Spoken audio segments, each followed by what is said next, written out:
chew it up. Just chew it up. Just chew it up.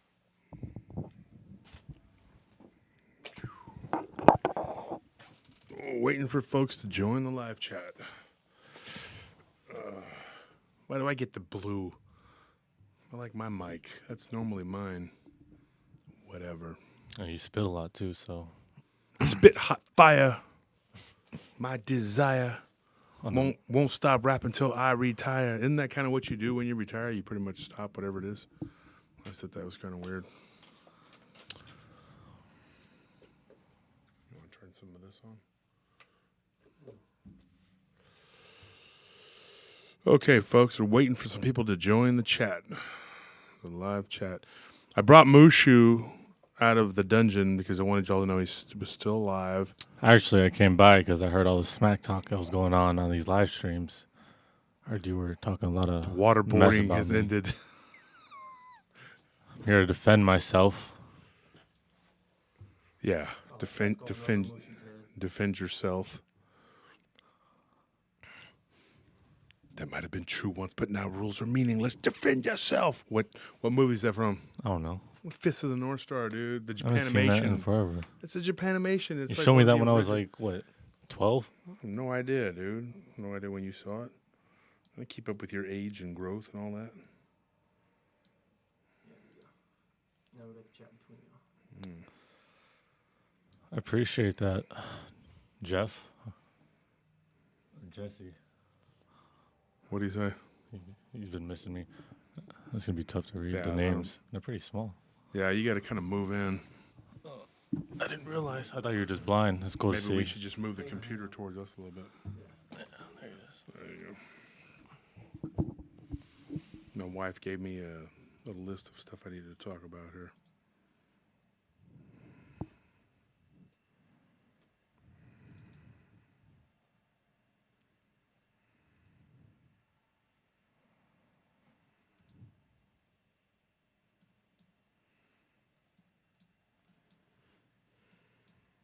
I appreciate that.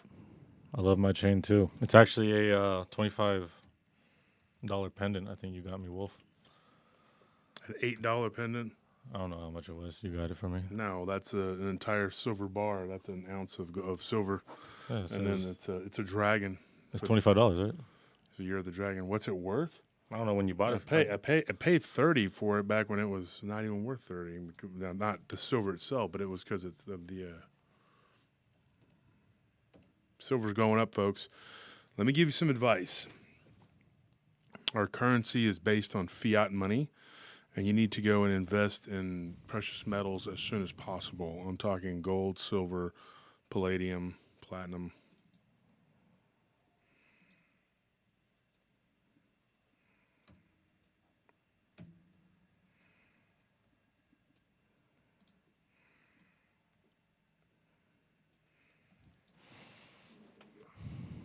We can call people on this computer, right? On Skype. Yeah. Like, can we call somebody during the live stream? They might not be able to hear one. No. My hair's always a mess. Even after I got my hair cut. What do you think of crypto? Uh-huh. What do you think of crypto? Who's Currency. Cryptocurrency. Cryptocurrency is going to be suppressed, just like precious metals are being suppressed. Even though the precious metals are actually going through the roof, they're still trying to suppress it because they're trying to stave off the inevitable, which is a global economic crisis collapse. Predominantly the Western governments trying to keep the economy from going belly up. Just printing money out of thin air, just continually doing it. But that's a whole nother ball of wax. Wanted to get into some things here. We got some people in the chat room. Ryan's in, I think. Ryan, is he's going to be moderating, right? Did you set him up to be a mod? People are complimenting A Whisper to a Scream. They said you guys did really good. Yes, A Whisper to a Scream. I'm going to be talking about that in a second here.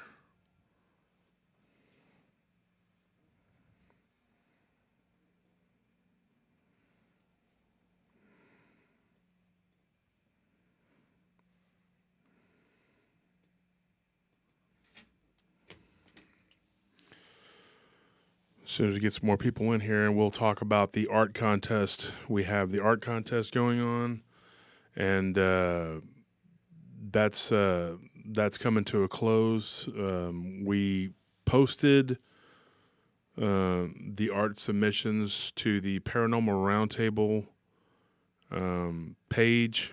You want to deal with this? Impeccable timing. We posted the art submissions to the Paranormal Roundtable page as an announcement, and we had 19 submissions that we posted on there, and everyone how it's going to work is everyone's going to go and they're going to hit like on the. You don't need to put all the different emojis. You just like. So you don't need to comment. Just like your favorites. Go through them. The ones you think are pretty cool are the coolest. And whichever one gets the most likes and gets, first place, the second place, the second most likes, third place, third most likes, and then each one of those will get a prize package along with a cash prize. I'm planning on going through and choosing my personal favorite, and afterwards I'm just going to post it on Paranormal Encounters.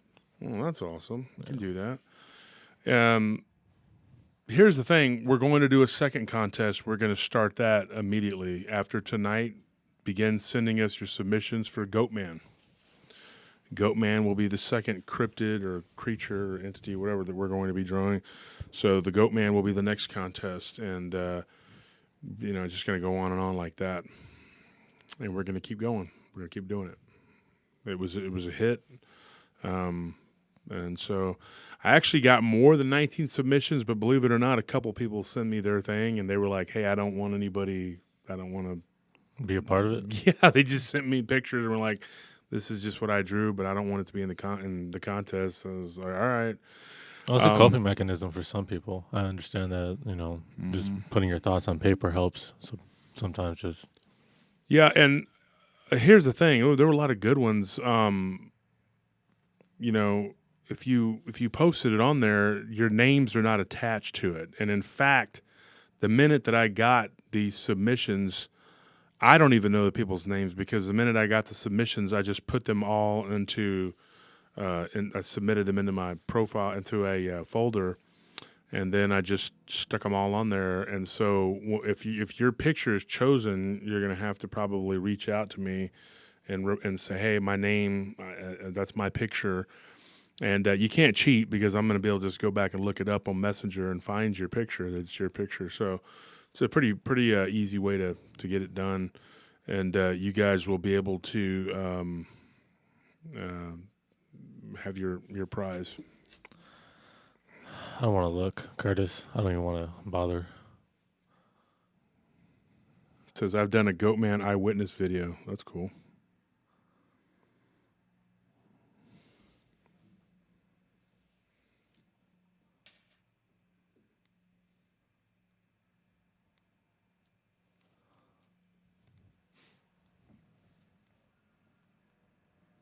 Oh, Vincent's going to have to leave. Richardson. He's usually always pretty active. Vincent's leaving? Yeah, he has to leave already. Why are you leaving, Vincent? Let's see what kind of friend you are. You stick around very long. I'll go check it out. I'll see Curtis. Good day, peoples from Lebanon. I have a lot of friends from Lebanon. I used to work with Lebanese for years and years.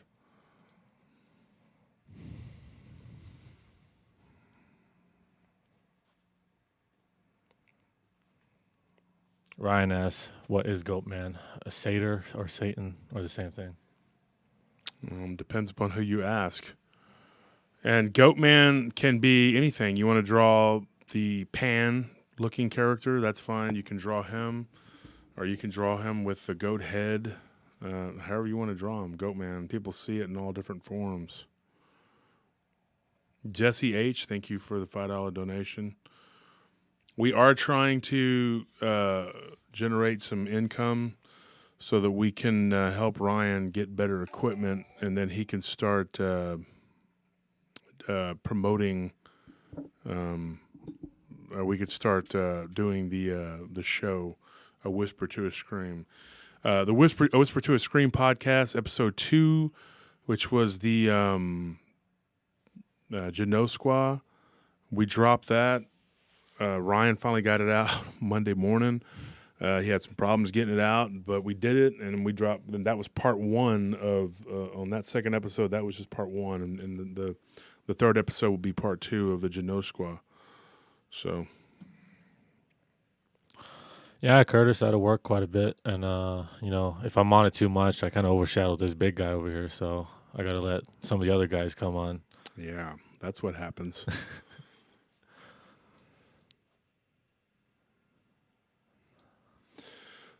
And now that the chat room's about 100 people in, so I want to go ahead and name our Patreon supporters, those that have donated $10. Everybody that donates in the Patreon is appreciated, but we're going to go ahead and Joyce Burnett, Wendy Page Williams, Earl Bowers, Barbara Blindy, Martin Hertel, Terry Fusilier, Chris Clough, Lou. That's just what you're going by, Lou. We'll just call you Lou Kang. Curtis Turner, who is not related to me, by the way, but a very nice guy. Philip Morn, Alexandre Murphy, Matthew Durgo, Chris Smith, and Ralph Ayu. And I hope I say your name right, Ralph. And if I didn't, I sincerely apologize. Yeah, thank you guys for being a part of that. We had a big boost you were telling me about earlier. It was pretty surprising that we weren't expecting. Or it was actually Anthony. You said you went through it and you just a couple new people joined. You were pretty surprised by it. Yeah, we had like 70 patrons. Yeah, That's awesome. So one of the things we're going to talk about, there was a kind of a huge argument that took place over this past weekend, and it involved the werewolf, dogman, Bigfoot discussion. What is a werewolf? What is a dogman? What is a Bigfoot? And what is the difference between all three? Folks, I'm gonna start off with this one right now. I'm gonna go ahead and answer that because this question was asked, and Bettina Moss is a good friend of ours, and she's got a podcast she's doing now, and I heard she's doing pretty good. She used to work with Marvin Allen. She went and broke out on her own, and then she has a group, and Bettina, if you're listening, send me the name of your group. I can't think of the name of it off the top of my head. But you have a group, and I think it's already got like about 1,000 members. It grew pretty quickly. She had posted about Dogman and werewolves. Here's the thing, okay? Because of I don't want to say unscrupulous, but a certain podcaster who likes to sensationalize, let's put it that way, is claiming that werewolves don't have tails and dogmen do, which is complete nonsense. I don't know how these people could possibly know or come up with that kind of information. I really just don't. I'm not buying it. Yeah. I mean, how would you test that? Like, you would have to see multiple werewolves and multiple dogmen. Yeah, I in mean, multiple different places to be able to determine. How do you know if it's a dogman or a werewolf? Exactly. Doesn't make unless any you see a sense. turn. Mm-hmm. So I mean, unless you're doing that close with documentation, I don't understand how you could make a claim like that. I saw earlier someone asked how Banjo's doing. He's getting pretty plump. It's winter, so he's starting to get gray hair. It's breaking my heart. He's getting heavy. Yeah. It's a root beer flavored jelly bean. He's a root beer flavored jelly bean. Tony, tell a story how we found Banjo. Oh, I was working at a kind of thrift store, and right behind the thrift store, they had a bunch of trash, and everything was just kind of piled up in little areas. Well, I was taking a break, and they had this truck that I was sitting on the back of, and out of the corner of my eye, I kept seeing like this red flash just running around the parking lot. Well, after seeing it enough times, I decided to actually chase after it, and I noticed that it was this little red rat just running around and like going back under these pallet of wood. So when I went up to him, he was obviously aggressive and barking, but I just kept feeding him some food until he just was nice enough to come over. I was pretty happy about it. Then as soon as that happened, I called Wolf immediately because, I was like, he just looks so cute. I just couldn't like. Normally, I would be like, oh, I don't know what to do with this dog. Do I let him go? But as soon as I saw him, I was like, I gotta call Wolf and ask him if I can just keep this dog. And, My immediate response was no. It was actually. I had to take a picture of him, and you were like, I guess he's cute enough. Even that to didn't keep. completely do it. We already had like 3 dogs. Yeah, we were actually we had way too many dogs at the time. Yeah, what did we have? We had Miss Baby, Kitty. Miss Miss Kitty Kitty. was the one dog, and then we had Miss Kitty, Sweet Pea, Sweet Pea, and Baby. and Baby. Yeah. And I was like, we have too many dogs. We can't. But he had a bunch of ants on his butt, and his like skin was all, or his hair was like pretty much gone, and his skin was all scabby there. I took a picture as that, and I was like, oh, this will get him some pity right here. It worked. Yeah, and then he followed Tony everywhere. Yeah, pretty much. Followed him on post. Yeah, he if you want a secret to making your dog like you, just every time you come home and your dog gets all excited, just share that same energy with your dog. It's good for morale for you, and it keeps you happy because you're always coming home and being excited to see your dog, but it also keeps him happy too. I think that's what really made him bond with me so quick, was I was always so happy to see him. Voltron 76, as always, appreciate your very kind and generous donation. Voltron says he donated $100. He says, love what y'all do. Hello from Houston, Texas. Boxing is life, Brother Wolf. Yes, boxing is awesome. I'm 44 years old. That's a year younger than me.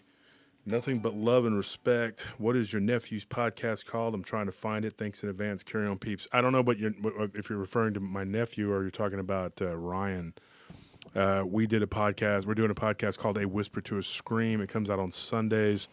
Ryan dropped it a little bit late, and that came out. It came out on this Monday morning, and it's already got quite a few views. And we talk about the Janot Squaw, and it is. I think we did a pretty good work. The sound, the audio is still not real good.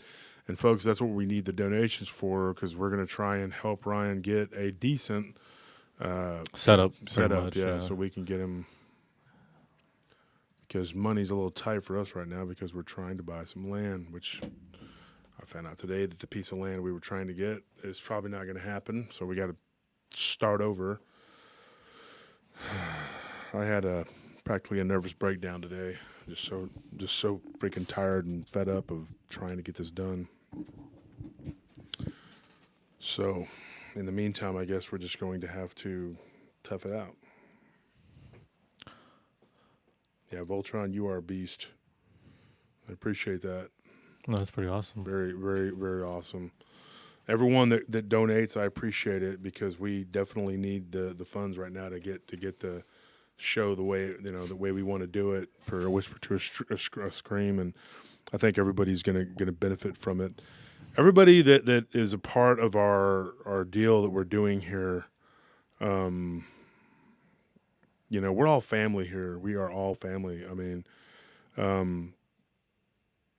if you're one of those people, and you believe in something and you like what's happening and you like what's going on or whatever, and you want to be a friend of mine or Tony's, and you're a fan of the show, we will accept your friend requests. And unless you, of course, at some point you do something that's not correct to us and we have to, whatever. But yeah, we're open to be friends. I have a lot of room that I made on my friends list for people who are into the show. So, I cut my friends list down from I think at one time 3,000 something, because I had another profile that had almost 5,000 people, and I just let that one go and started over with the show profile. And so, yeah, if you want to be friends on Facebook, just hit me up. Yeah, I don't think I have that many friends, so I don't have that problem. You don't do Facebook hardly, though. That's I'm going to try to do that more, like I said. People are asking about it. They're like, where's Mushu, man? Mushu Paranormal Encounters, right, Anthony? Yeah, they're clamoring for you. Yeah. You need to be more active so they stop thinking I'm you and you're me. I don't know what makes me to be seem one of smart, y'all. right? It makes me seem like the tech guy. I can kind of just blend in and be like, yeah, that's me. I enjoy the every time I get on and everyone's like, oh, I love Mushu, and I see your face and I'm like, oh, okay, that's cool. Mm-hmm. I'm sure you do. Have to bask in my aura. What is your take on Spring Hill Jack? And then there's another one that says, what do you think of those hyenas that can switch from male to female to reproduce? I don't know that they can do that, but I know they have the female hyena has a false genitalia. And what it says here, it's moving kind of quick. I'm trying to make it go back down. I can't. I can look at it on here. I got it on my phone. It says here, Spring Hill Jack. That's an interesting story. Spring Hill Jack is. I was talking to an author not too long ago about. We were talking about one of his new books, and we ended up talking about Spring Hill Jack, and we got into it. Not got into it like arguing, but like talking about that. And sometimes I'll get into conversations with these guys, and we'll talk for a long time. Tony, you know that. And but we started talking about Spring Hill Jack, and it's almost like he was an extraterrestrial. This particular author, who's writing a book, I don't want to step on his toes and give away what he thinks because, he's writing and he might talk about that, but I'm going to let him tell it. But believes that it could have been of an extraterrestrial origin, which is very possible, or someone who was ahead of their time and had figured out a way to make a suit, almost like a Batman suit. This light is really starting to get to me. There we go. So I don't know if anybody thinks that, but you know what? That you let me know what you think, and that might be another art contest that we can do. Yeah, that'd be cool. Yeah. And any more from Hernandez Ranch? Absolutely. We've completed the next 3 chapters of it, but we're not ready to drop those yet because we are still actually trickling in information because the phenomena is ongoing. Now me and Tony and Anthony and Zane have actually driven out there and been out there, but someone actually flyered that whole region and stuck business cards in their mailbox, which kind of made Noah angry. Pretty sure that they were just carpet hitting, whatever you want to call it, carpet. Or you just hit the whole area. Yeah, you just hit the whole area, and it wasn't like they knew where they were at. They just knew the general area, and so they had, just put flyers, and so it kind of made him upset. But they don't want any of the publicity or the harassment. They still do all work for a large construction company, and Tony, me, and you did posts for. And they're really nice guys, but they don't put up with any crap. And if you show up on their property, they're very, very adamant that you won't be treated with the most respect. Exactly. They're purple post people. You don't want to be – look up purple posts. They don't want you on their property. So Spring Hill Jack was in reality in Texas after he had too much coffee and Kit Kats. Okay. Together? Was that Chupacabra for the art contest. Chupacabra in what form? We're going to discuss that a little bit. I wanted to promote my dear friend Nick Valente. I remember, folks, I told you guys that I was going to be doing a series. It was going to be a Dogman-based series that we're going to be doing. So for the next few weeks, we're actually going to be doing we're going to have a couple different guests come on, one of whom runs a very large Dogman group, and another who is actually both do. They both do, and one of them is Nick Valente.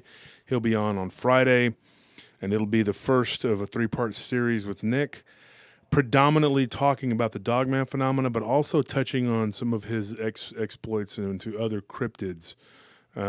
He went to Mexico looking for the Chupacabra. He went and he looked for the Jersey Devil. And we're going to touch on those subjects a little bit too, but predominantly talking about Dogman and the Dogman phenomena. And it's going to be a few weeks of just Dogman mania. And we're going to be talking to these people about the Dogman. So February is going to be Dogman time. We're going to be talking about it.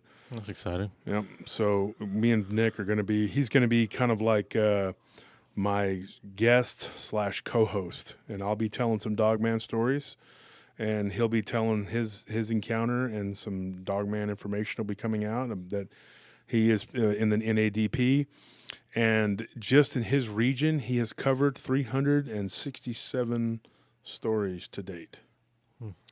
Yep, 367 encounters. That's impressive. Yeah, not all of which he's at liberty to talk about because not everybody wants their story told, which is weird. Why you just don't want it out there, but some people don't. And so I see a lot of people talking about Chupacabra. I'll tell you my favorite Chupacabra story. It's nothing to actually do with the Chupacabra, but it's really the first time I met Ken Gerhardt. Right after he did his speech in San Antonio, we went. He was signing books and stuff, so I went up to him and I was speaking to him, but he was kind of busy. So there was a book about the Chupacabra and his exploits in Mexico when he went down there, and I was looking through it, and they had all these goats with just blood just completely gone and these slash marks on their neck. And I was reading it real quick, completely enthralled. And he comes up to me, he just speaks to me. He goes, "Yeah, I was pretty disappointed when I went down there because as much as I like those pictures, I mean, I was pretty sure that it looks like it was cut with a knife, and it was a big disappointment to see that because of how much they were hyping it up to be a Chupacabra attack." And I remember that because I was like, he didn't have to say any of that because reading this book, I was very enthralled and I thought oh wow, this is crazy that there was this much evidence, and it really spoke to his character that he wasn't trying to look for the fame. He wants the truth. Yeah, he's not trying to sensationalize. Exactly. Ken's a very close personal friend of mine, and I could tell it's an actual interest of his, and he cares about finding out the correct facts of it. And plus, he's just a funny guy to be around.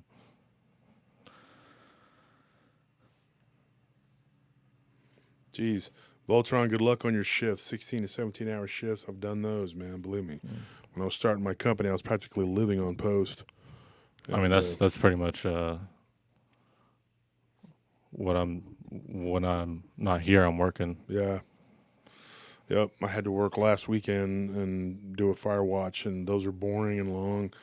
And it is what it is. That's a good point. Like I said, we never see me and Anthony in the same frame. Well, come over here and get in the frame, Anthony, so you can show them that you're a different person. No, I'm good. Well, okay, there you go, folks. You never know.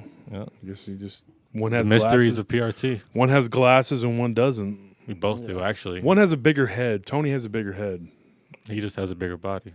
And Tony's got a bigger head, and he's like an olive on a toothpick, and then Anthony's just a toothpick. Yeah. So, any more stories from the house? I got a couple friends. My buddy Squid. I was going to have Taz on, but unfortunately he did pass away, and that's the art contest is named after him, Willie Taz. Willie Taz was one of my best friends that I ever had in the whole world, and I miss him dearly.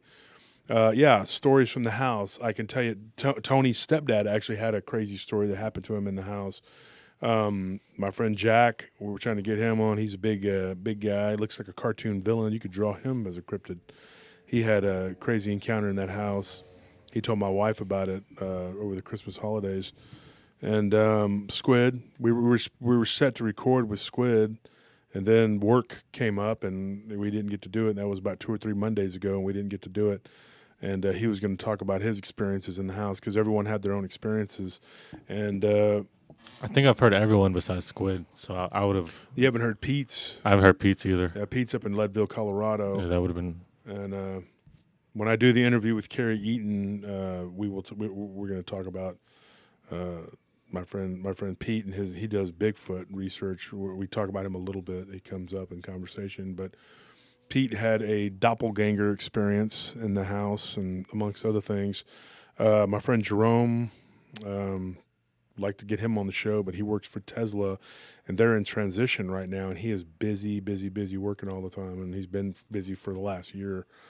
So yeah, so he may be coming back to Austin because Tesla's coming to Austin, and then if he does, he's going to come on the show and we're going to talk. It'd be cool to just meet Jerome. I haven't met him yet. You haven't met him, yeah. And we had a weird Mandela effect involving Jerome, but I'm not going to get into that today with him. That's a good point. Where's the haunted key? I don't know. Have you seen it? It's MIA. Yeah, again. I saw it the other day on the nightstand. Yeah, Okay. It actually disappeared for about 2 weeks. Okay. We didn't know where it was at, and Nelly is really freaked out by that. And that's not me hiding it, folks. That thing just travels. Man. I can't wait when we move into a new Yeah. place and see where it's going to end Where up. it's I'll throw it gonna end out up. whenever we move, and then no, if it that's not turns enough. up, I just whatever, forget it. I give up. You're gonna try and throw it out again? Yeah. Be careful with that because every time that happens, something bad always happens to somebody, and something like always some kind of weird, not like somebody dying or anything, but just it's always like there's like some little weird thing happens. Like, We'll pray on it. Be all right. yeah. So, anyways, it says here I just saw my name in the producer list from Shimmering Phantom, everyone's last name, and I just saw up in the list as Lou. I love it. Haha. Well, we love you, Lou. Thank you for Yeah, I mean helping. we can add your last name to there, Lou. It's just that on Patreon, that's all that's all it's showing us is your first name.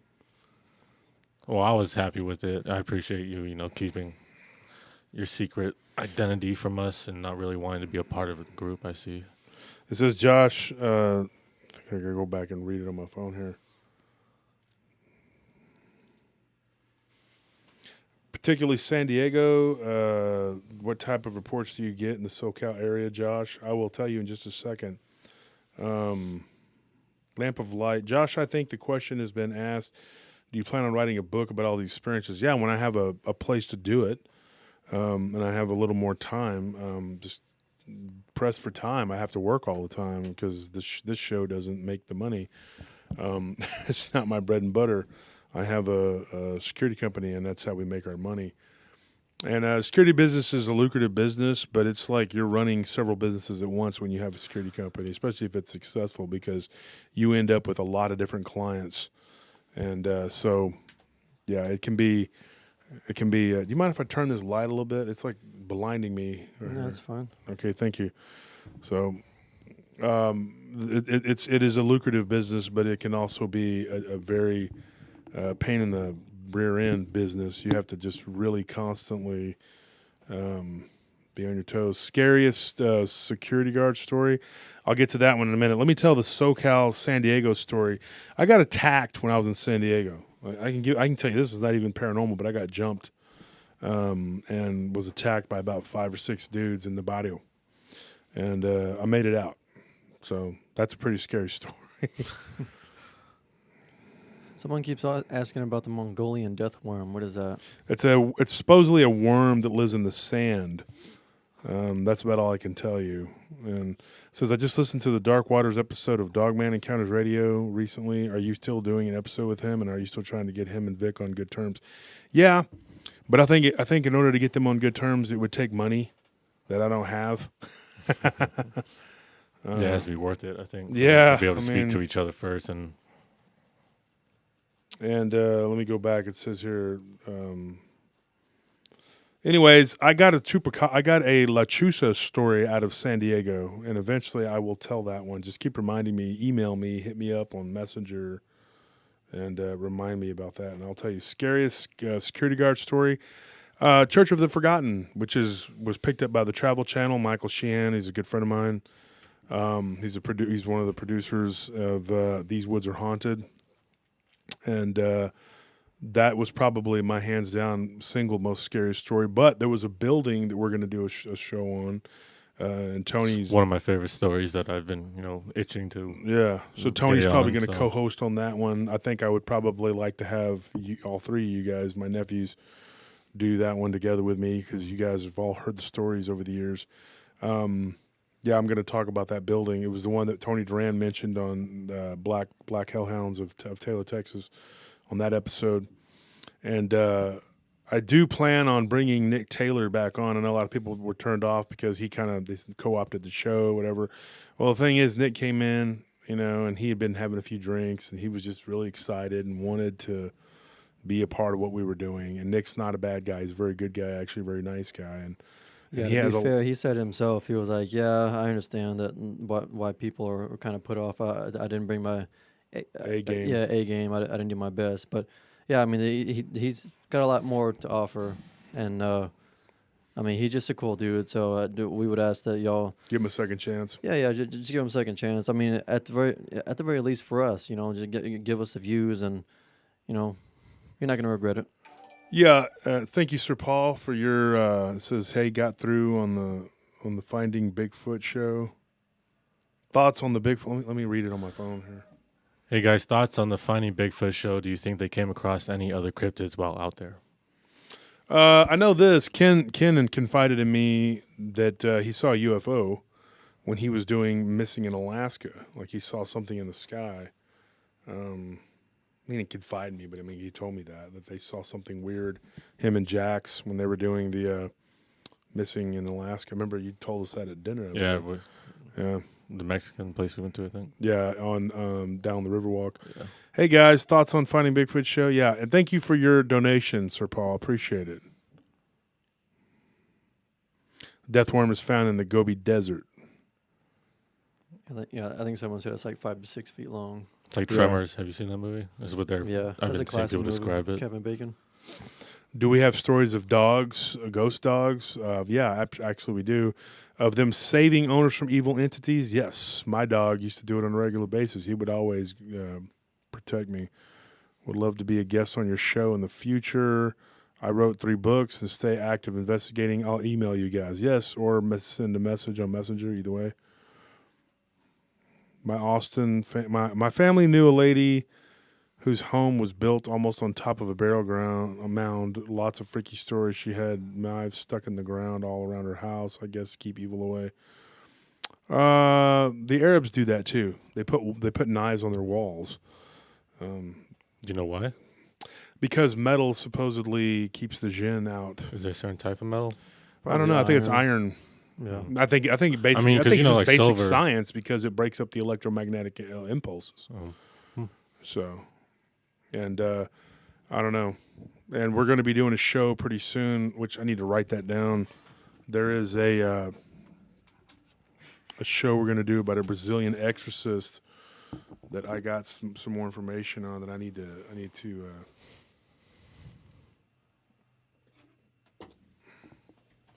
That is a crazy one, and I got to get that story out. That's going to be it's finishing up the investigation on that one.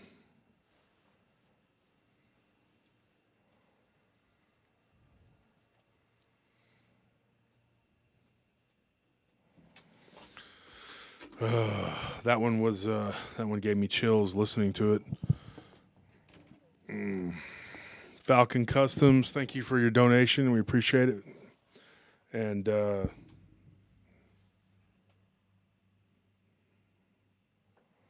Speaking of ghost dogs, did I ever tell you how my mom's dog died? Remember Sophie? yeah, what happened? Well, when she died during birth. We had another one of her dogs, Bear. And I remember at the time I was sleeping in the garage, and we actually built like a little room in there for us. And Bear was with me, but I remember like feeling some kind of weird energy in the area. And I looked towards the entrance of the room, towards the garage door, and I started noticing like things kind of moving. And Bear he jumps off of me and starts barking that way, and then he starts whimpering, and he jumps back up on me, and he just sits down and stares at it. So I've always like believed that was Sophie saying bye to him like one last time, because like it happened about an hour after she died. And Bear was y'all's little chihuahua. It was her son Yeah. from her, I think her second batch, Mm-hmm. and she unfortunately died in her third one. Yeah, your stepdad used to have a really cute little chihuahua named, can't remember his name, Maxwell or something like that.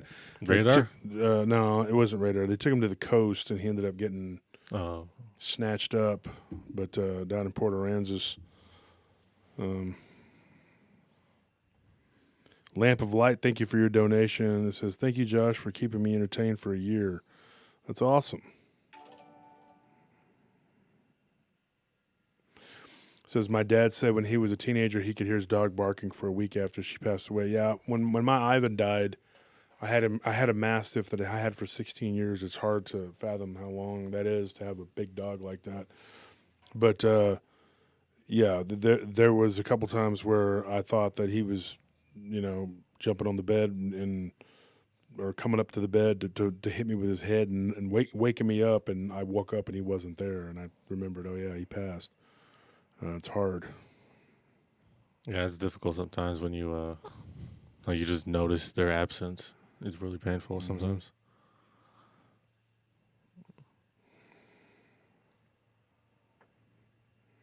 It's a pretty somber move. Let's talk about something else. Yeah, exactly. That's pretty. Hyena cryptids. Yeah, Ryan's encounter was a hyena cryptid, and there seems to be a lot of those types.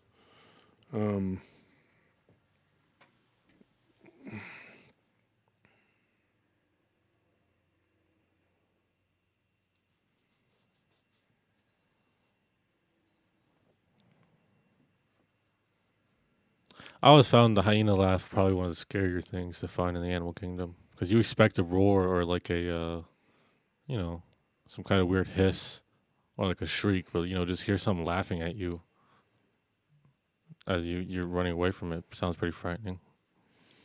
And folks, I had something for you. Some people were asking me about Japanimation. If I was into Japanimation, not necessarily. I like One Punch Man, which is pretty good. Tony is more into Japanimation. We were talking about it a little bit earlier. There are 2 Japanimation films which I think are required watching, and I'm going to give you homework to go out and watch these, and then you can watch them if you want to. But they are old Japanimation movies, but one is Fist of the North Star. Now, not to be confused with the horrible live-action version, which was just completely just this hot garbage. It was actually hot garbage for real. Literally, they took it out of the garbage and it was steaming. But no, the cartoon Japanimation version, there's a series that came from the comic book. But this Japanimation movie, the movie Fist of the North Star, was an epic. It's one of my favorite all-time movies. And then Ninja Scroll. And once again, there's a series which was not nearly as good, but the movie Ninja Scroll, the Japanimation with Jubei, was it Jubei Hiwagami or Chiwagami or whatever? I've seen those since I was a kid, but they've always been some of my favorites. Yeah. Fist of the North Star is the best Yeah. anime movie ever. Kimagami, I think. So I think Fist of the North Star and then Ninja Scrolls is a second. Those 2, you got to watch those. So those are awesome.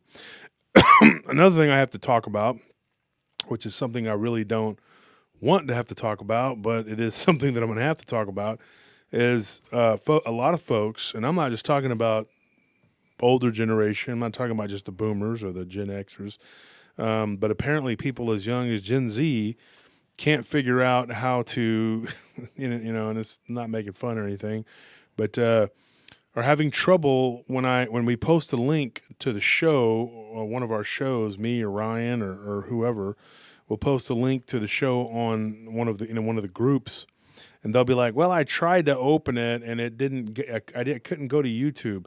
All you got to do when you hit that link, okay, on Facebook, in the corner right here, it'll pop up like 3 dots when you go to that. And you hit those 3 dots, and I think the 3rd or 4th option down says "Open in YouTube." So you don't have to go through Facebook and type in, or go through YouTube and type in all your stuff again to get to it. Just put "Open in YouTube," and it will open up in YouTube, and then you can like and subscribe and comment on those shows. So that's the more you know. Amy, thank you for your $5 donation.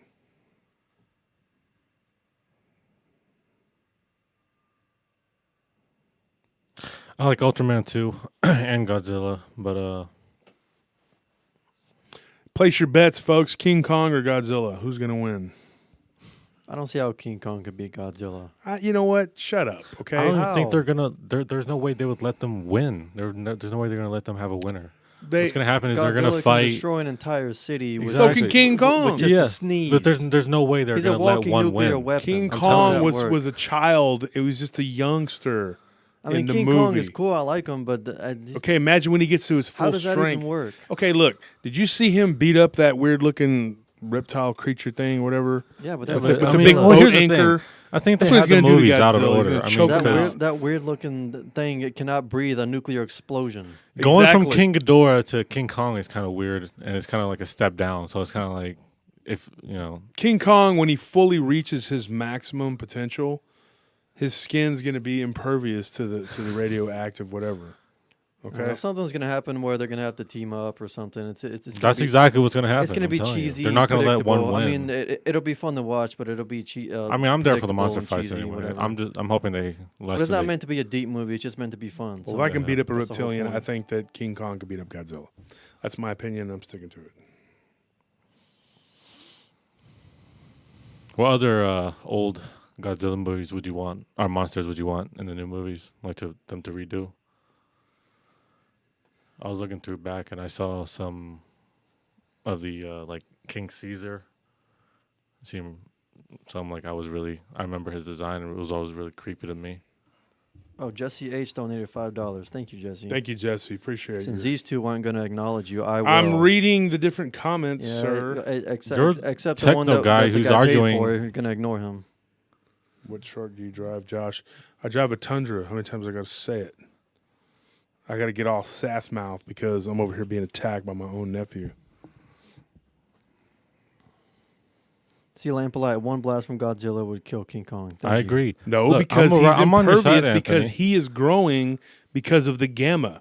Y'all aren't paying attention to that.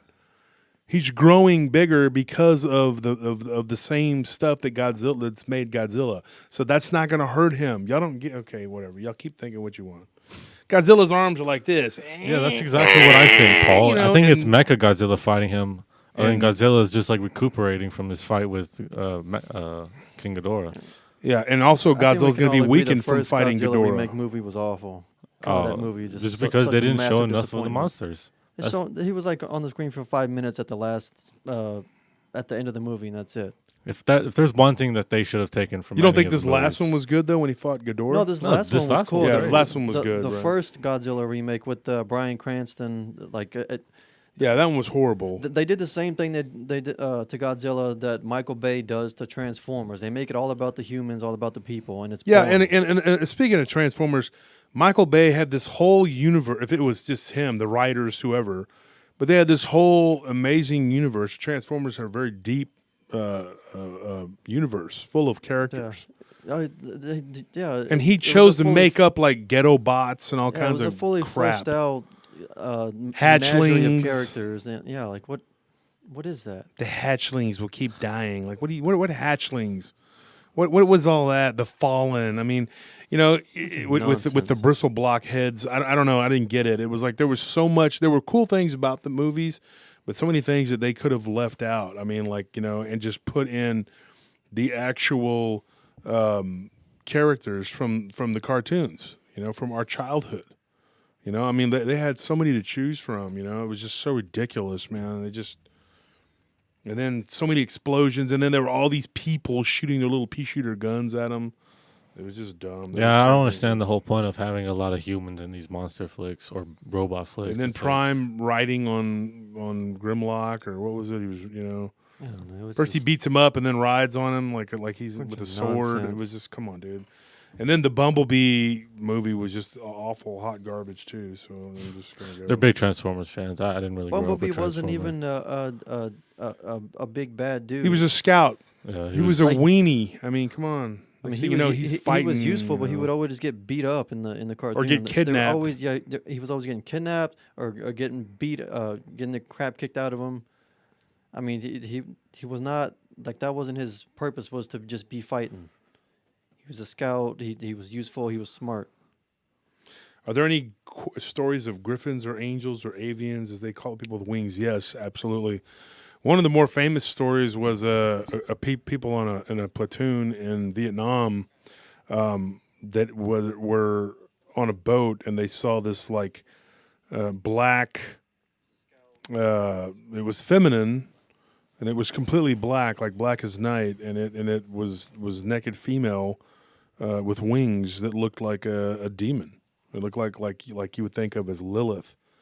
And I've gotten more reports of avians. Like that's what the lechuza is basically. And the Mexican folklore episodes with Chief, we talk about, some of these. One of these harpy type creatures actually with no eyes. The eye sockets are gone, which is something I'll get into when Carrie Eaton comes on the show in a few weeks. We just recorded that yesterday. and she touched on that it, and how these demons, a lot of times they have no eye sockets and no eyes in their sockets, and this thing attacked some people in a car. Another person that's going to be was going to be part of the Dogman thing is going to be Dana Holyfield. I just talked to her yesterday. She has been on History Channel or Travel Channel. I'm not sure which one. She's been on some shows, and her grandfather has some very compelling footage of the Rougarou, and she has studied the Rougarou. She's done the Honey Island Swamp Monster. There was another question I was going to answer. I'm trying to find it. And Gearus. There used to be a video game on about Godzilla on The GameCube. It was so awesome. We still have it. We still have it. We still play it and bust it out every once in a while. It's pretty. I know how to take down Rodan, so I'm ready for Zane once he try that. Oh, yeah, he's got to use a cheap character. Someone said if you had the money, what to make a movie, would you make it a Dogman or Bigfoot movie? I would say Dogman or Dogman, a werewolf movie, because there's so few good ones. They always make the werewolves look stupid. Mm-hmm. Like the werewolves in the werewolf in Van Helsing, he looked cool, and the ones in Dog Soldiers looked cool, and the one in Bad Moon looked cool. But the rest of them just, I don't know what they're doing. Dog Soldiers. Yeah, Dog Soldiers. I think the Van Helsing one was probably one of my favorites. Yeah. Especially seeing him go against Dracula. Yeah, It's probably one of my favorite monster fights I've ever seen. They're actually making a werewolf apocalypse game. Yeah, I know. I saw. I was pretty excited. really And they're cool. making a Vampire Masquerade. I guess they're redoing all that stuff. I've never played either one, but it'll be cool to check it out. Yeah.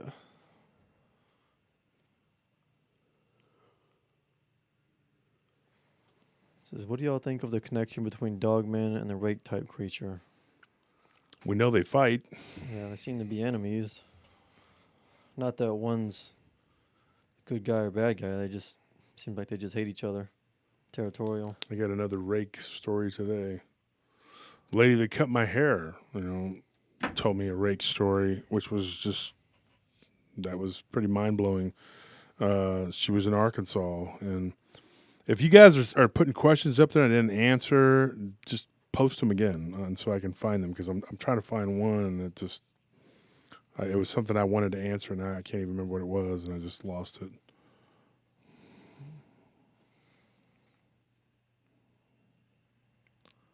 Someone's asking about Anna Choate.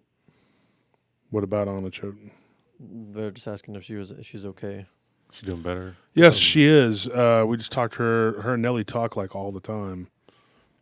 We just talked to her the other day. She was the one that did the Herb Baumeister, the serial killer, the investigation. Yeah, she did another one too. Yeah, John Wayne Gacy. Yeah. We're trying to get her to come back on eventually. We just have so much going on.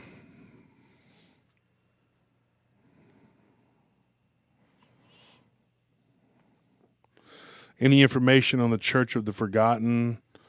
Okay, so here's what we found out from a buddy of mine who lives out in that area, and I asked him as a favor to go out there, gave him the coordinates, and apparently it's rubble. Oh, they demolished it? Yeah. Apparently it is no longer there, and it hasn't been for a while. I guess they finally gave up on it. But it looked like it had been burned or something, according to him. And, maybe a fire happened? I have no idea. His wife started having a full-on panic attack in his truck and freaking out. I guess it's probably not a good idea to take someone who's psychically sensitive out there, because she started having a full-on panic attack, and he didn't even have a chance to really get out and walk around like he wanted to and take pictures. And it is private property, and you could, that's the other thing. There could be problems, repercussions. The show we recorded for that will come out on the Travel Channel on These Woods Are Haunted eventually. COVID is delaying everything, but me and Scorpion will be on there. I look horrible and stiff on that show, but whatever. And so that's what's going on with that. crazy story about that whole situation too. Not that the story about that was crazy enough as it was, but while me and Scorpion were recording with these guys from Britain, we heard like this banging noise, like boom, boom, boom, and the makeup girl got kind of freaked out. And then we had when I was at Topgolf and I was up there checking on the guards. The guards are in a completely different part of the building, and I was downstairs by myself. And I was doing the pre-interview and just chatting it up with Michael Sheehan, and who's the producer, and then his guy from Travel Channel, who's the director.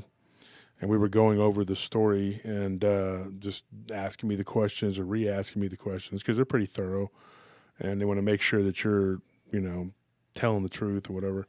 And so I was giving them my second time around, giving them the story, and we heard 3 bangs. And then when we went to do the recording, the 3 bangs showed up again, which is weird, And so also there's going to be some details that we put on the TV show that we kind of left out on the radio show on purpose. That way you would have a reason to watch it. You're not just going to go, oh, I've already heard it on the radio. So, so we left out a couple little details, and we decided to put them on the show. So that, and we told the producers that too. So that way people wouldn't go, because, they don't want like, oh, it's already been told on the radio, so people might not want to watch it. So anyways. Yeah, I mean, I thought Scorp did a pretty good time on the radio when I... Yeah, he did good. Just watching him was pretty amazing. Seeing him go through the emotions. So I'm pretty excited to see how his stuff on the show is. Here's the thing: if you guys have Dogman encounters or Bigfoot encounters, and you want to be on TV, hit me up, because I'm friends with a few different people that might be able to have your story told on television if it's show worthy. But TV is a lot different than radio. It's not. It's a lot more intense. So. What did your hairstylist tell you about the rake today? That was a few days ago. That was like last Wednesday, I think. What was told to me, or no, it was last Thursday. What was told to me by the hairstylist was that they were staying at a cabin in Arkansas, and they had an incident with these 2 white creatures that came up to the window on a nightly basis and were looking in at them. And the description, when she gave me the description, I immediately thought crawler, fleshgate, rake, whatever. Tyne keeps asking if we're going to do any investigations. At Wolf, it says here, I've heard that Dogman can come out of wells.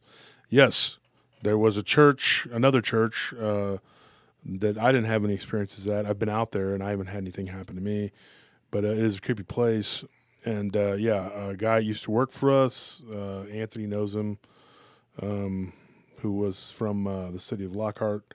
And he told us his story years ago, over a decade ago, and now it seems like yesterday. But he told us his story. His girlfriend kind of put him on the spot, and he gave me and Scorpion his story about going to a church and these dogmen came out of a well.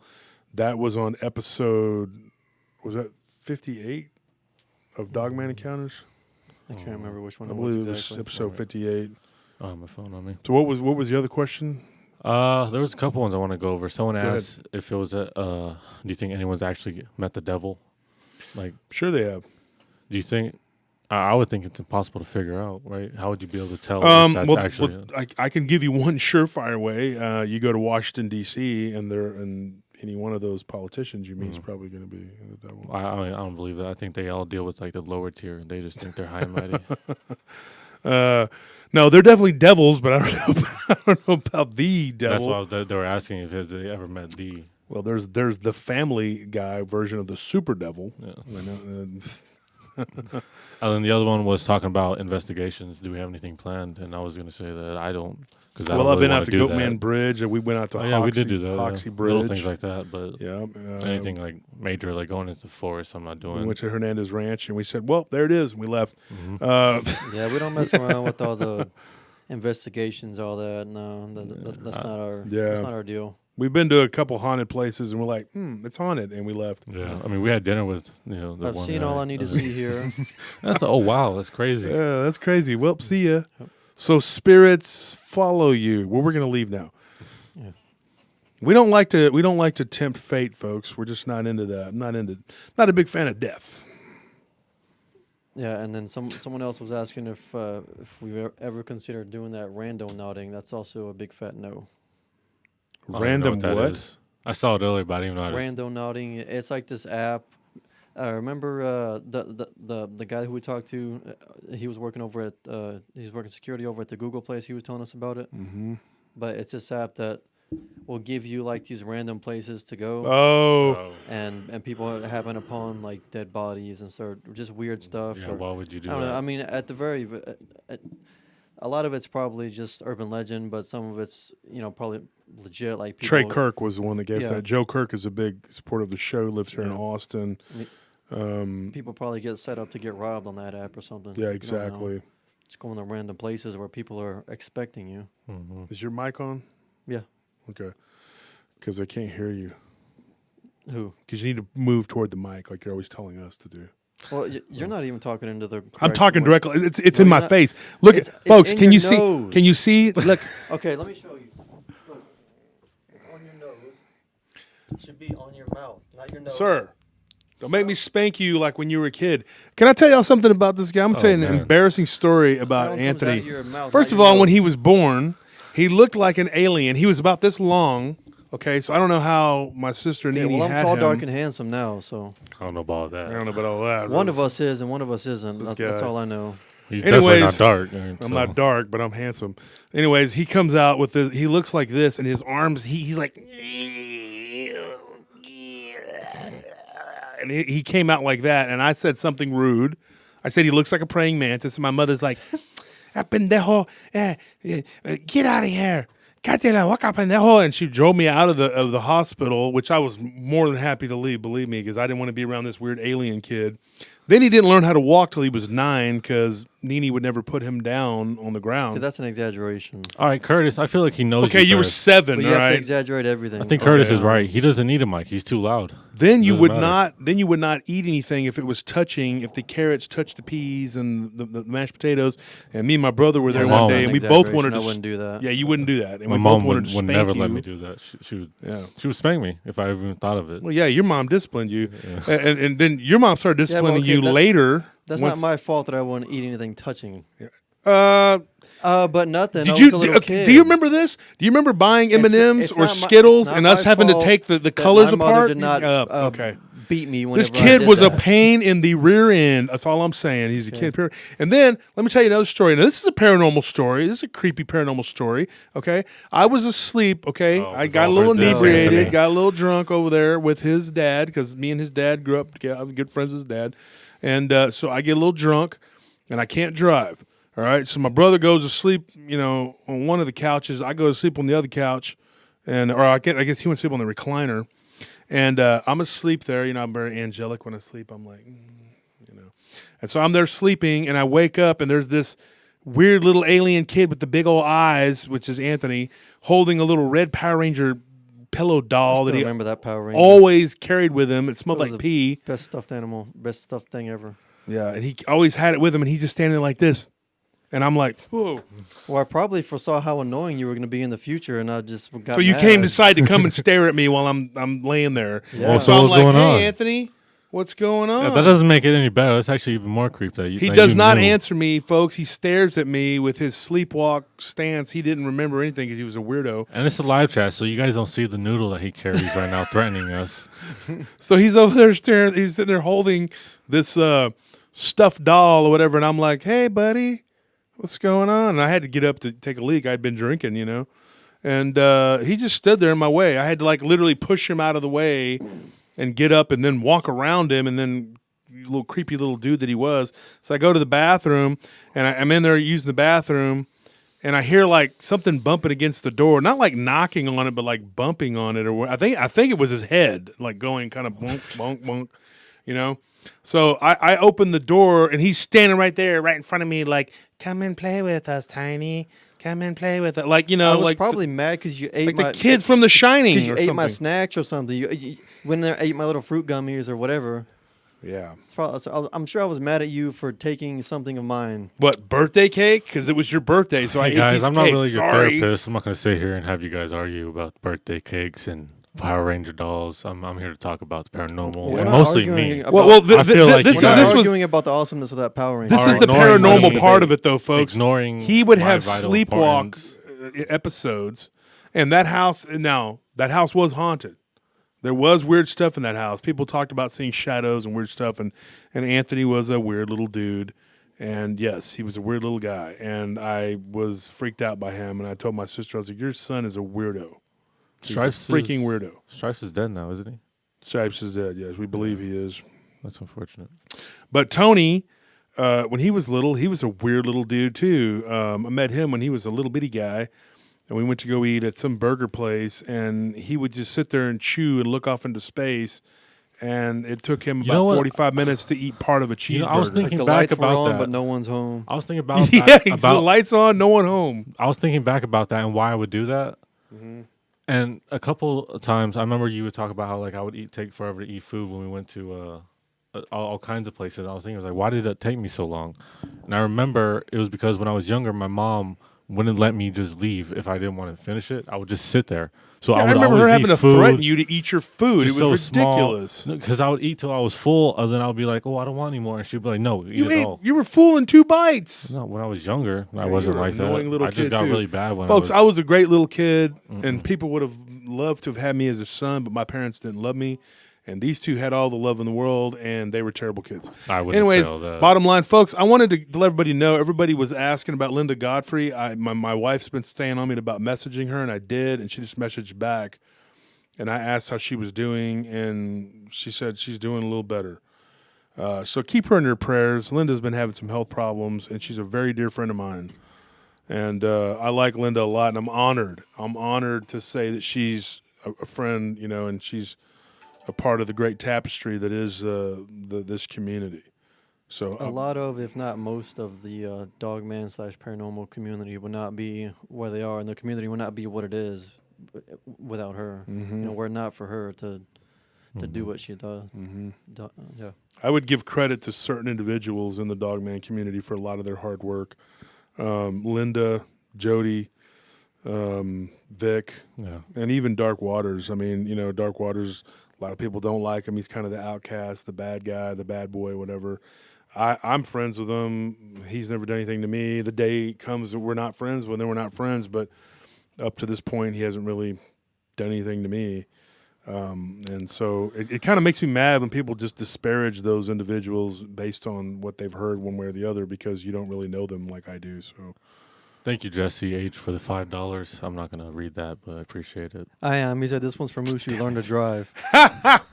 yeah, Mushu goes flying through the air. Okay, I was asleep and Like I fell Shaquille asleep. O'Neal flying through the air. You ever seen Shaquille O'Neal flying through the air on a okay. picture? To be fair, I hit the side Kobe of an Bryant. 18-wheeler, and my car was literally. You know why you hit an sideways. 18-wheeler? I was Because you were asleep. I was asleep. I'm not gonna deny it. Who? Yeah, but see that I just okay, worked. I just got off work, so I was tired, and then I was gonna- supposed to go to this Cameron, guy. so I was tired. I'm gonna bring this up here. Okay, the place that he was working that night, we had free coffee all night.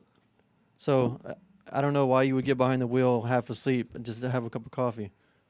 I don't know. I just remember being in the air and be like, Flying through Yeah. the air. That's so ludicrous, dude. I mean, it's like it was a good description of my current emotions and also the situation that I found myself in. yeah. Well, you were flying through the air because you don't know how to drive, and that person. I is got saying- better. Now I stay mostly on the ground. I only fly through the air on my good days. Somebody said Godzilla, then somebody said Linda Godfrey. Okay. What happened to Saul? Who's Saul? I don't know who that is.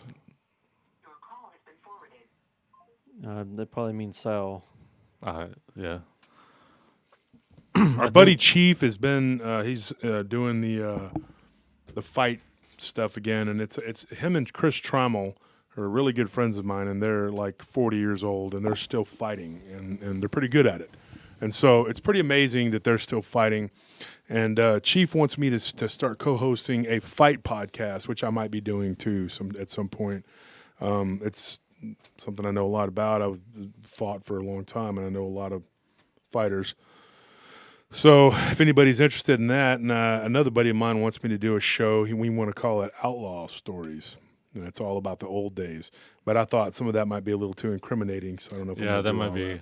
you know. I could get your stepdad on there, who was a true OG, straight up gangsta. You know, people don't realize, man. People, you know, there's some gangsters out there, dude. For real, come from my past. And, you know, looking at him, you wouldn't think so. I mean, he's not like, you know, the tiny guys, but compared to all of y'all, it would be crazy. He was one of the smaller guys, but he was nuts. Yeah, yeah. It would be crazy to see you guys in a group and be like, to see him and be like, oh, he hangs out with these guys all the time. And it just didn't fit, but Chief is funny. You should bring him on live. Well, all you got to do is just talk to Chad once or twice, and you'll know how crazy he is. Mm-hmm. Rest in peace to Sal. Oh, he didn't die. No, he just Sal's not dead. No, he just didn't want to do the just show. talked to him anymore. about a month ago. Yeah, I mean, we still have the time talk for the show anymore. He still Yeah, I have mean, he has time for it. He's still alive and well. Don't worry. Yeah.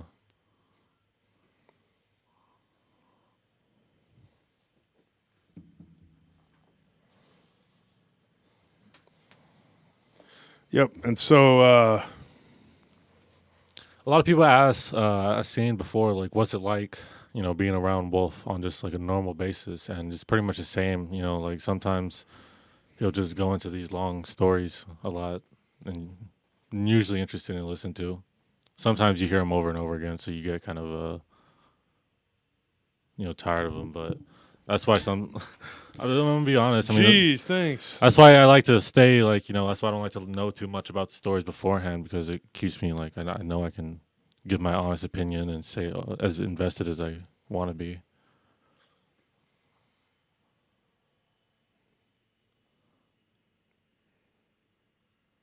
Do you suppose Bigfoot have souls?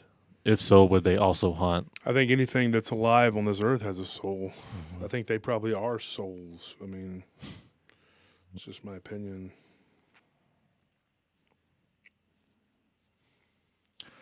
Curtis, I mean, you got to realize though, I've known Wolf since I was 9, so I've heard quite a few stories.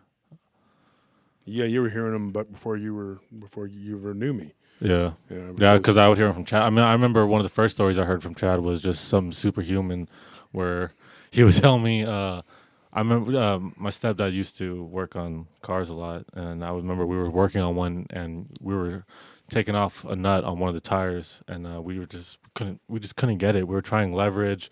We were like, oh man, it was just us skinny guys. We can't do this. And then he would tell me, like, I wish my friend Wolf is here, because he could probably just pick up the truck and rip off the tire and rip the tire off the wheel and just blow up a new one and put it on. And I'll be like, oh, you're joking around. But he goes, yeah, but I'm not really that far off. I'm like, okay. But then I finally met him, and you know, just hearing everyone else say the same thing, and it's like, wow, it's pretty crazy how actually strong he is. Yeah, I am pretty strong. People are shocked that, like, you hear the stories and you think, oh, this guy can't be that strong or that quick, but I mean, it's not bragging. I know when I talk about this stuff, some other alpha male out there is always like, oh yeah, I can beat you up. Yeah, whatever, dude. You think you can dream on. But anyways, moving on from that, I don't want to make anyone mad, step on their feelings, and then they'll start complaining because everyone wants to believe that they're the toughest person on earth. Chinese New Year coming soon. Some Asian ghost stories. We got some. That's my mom. Yeah. She still hasn't told me anything, but I mean, she's grew up in Vietnam. She's told me a couple of weird stories. I asked her about Bigfoot. She didn't really know what it was till Chad explained it to her. And she told me, oh, yeah. And basically that they will throw rocks at you, which is something we already know, that the rock apes of Vietnam is a very, very common thing.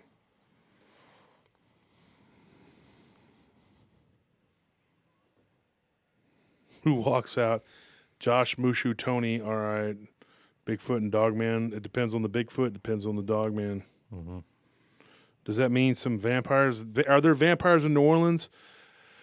I'm gonna look directly in the camera and say yes, there are, and make fun and laugh all you want, but they do exist and they are in New Orleans. There are. I think Zane was telling me that he believes there's some down there too. Yeah. Like he saw some weird things that he can't explain. I think There's I don't some weird remember. I'll stuff. have to talk to him again, but he was telling me about his time down there. It's pretty. He says that it's a pretty wild place, but there's nothing else like it. Little people stories. Mm-hmm.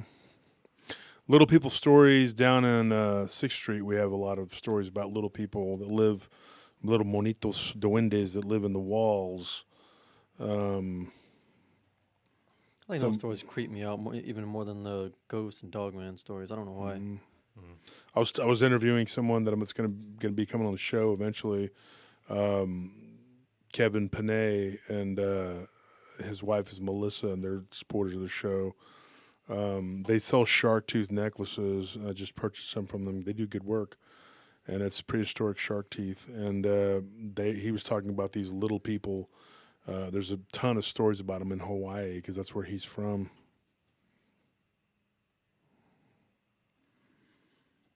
So,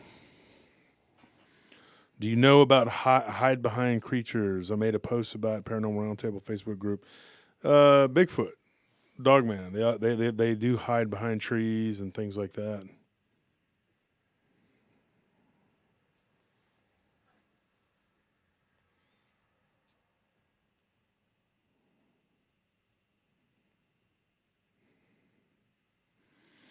I want a house elf. No, you do not. It seems like they might be fun, but I think they'd be like energy little tanks all the time. Just I'll step on that thing the moment I get the chance. Just squish it into raspberry soup. It'd be kind of scary to have something like that running around your house. I remember the creepiest thing was you showed me that show about like demons being like just like that tall, just running around, and I thought about how creepy that would be. It reminded me of like that Ash Williams when he fights like little like miniature hymns. Oh yeah. I was always creeped out by that one short story in that movie Tales from the Hood, where like this one politician, he's like real racist, and he has like this painting the of all dolls. these slaves, and they come out of the painting and they're like little bitty. Yeah. Yeah, in the Trilogy of Terror, there's a little creature that's like, and it runs around with a spear. That thing's really the little disturbing African too. thing. Mm-hmm. That's creepy too.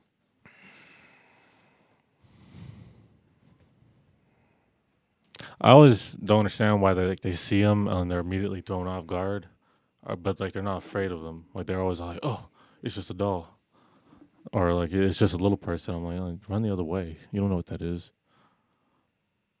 What does that mean? A whisper to a scream. He ignores the heck out of you here or whatever. I don't know what that means. It's probably a part of an ongoing conversation they're having.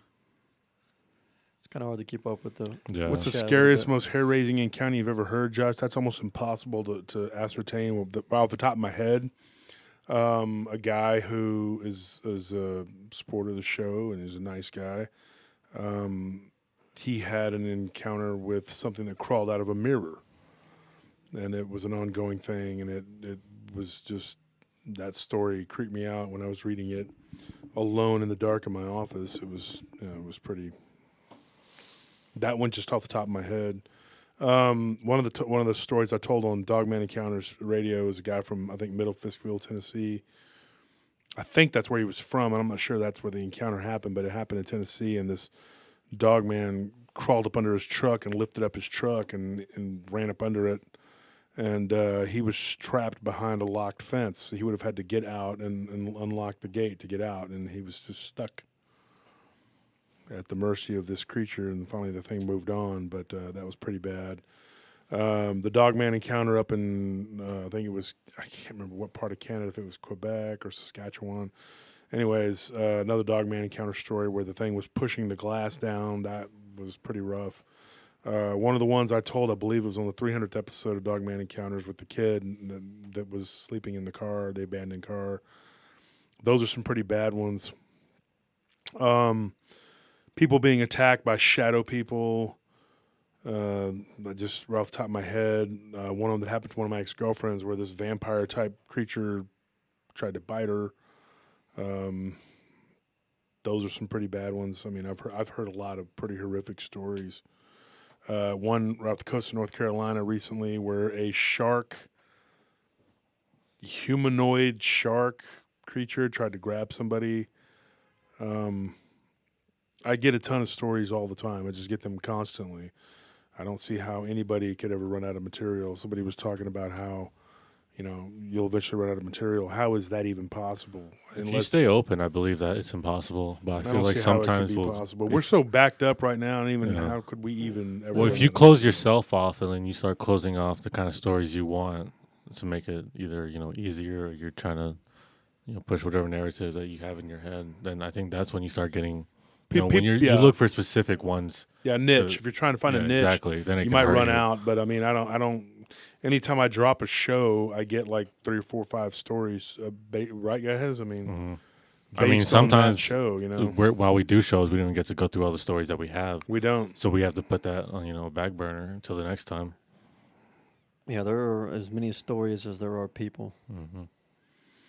The most in this terrifying encounter, the haunted church would be high on the list. I would say there was another church that we did too, that we had weird encounters at too. There was a light. There was it was called St. John Newman. I don't know the name. I can't remember the name of it. It's right there in Austin.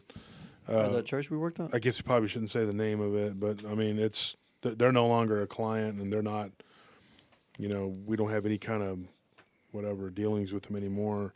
We didn't want to say anything about the other church because we had still dealings off and on with that particular construction company. But we worked at a church that was, and it wasn't to that level of what was going on at that Church of the Forgotten, the name that Anthony gave it. But it was the church we worked at off of 360 here in Austin. I'll tell you what happened. Me and Zane were working there one night, and we had a light that came on in the church, and we went to go check it out, and the light, by the time we went around the building and went inside, the light was off. We searched the whole church. There was nothing. We went back outside, and the light came back on. And that went on 3 or 4 times, and we got tired of messing with it. I went in there to use the bathroom later on, and I heard footsteps that sounded like someone wearing house shoes, sliding them across the floor, and they followed me into the bathroom. And I thought it was Zane playing games with me. So that's all that happened that night. But then on another night, I had to work out there, and I worked with, I think it was you, Anthony. Me and you were there, and the light came on again, and we went inside. And I remember just hearing like what sounded like somebody cough or something. Not nearly as dramatic as the other church incident, but still unnerving. And Scorpion had a weird incident there where where he heard something speak, and then of course my brother D, he took a picture, which I don't know if he still has it, or if D, if you're on the live chat. Hit me up, man, because you had pictures of like all these orbs just circling around the giant crucifix that was there in the church. So that was weird. What does it say? Confusing legend. What is it? What was that? I don't know how to do that. I saw someone ask how strong Stripe is. I don't think there's any way to tell, but I think it's a testament to his ability that he was able to wrestle the alpha position away from whoever had it before him.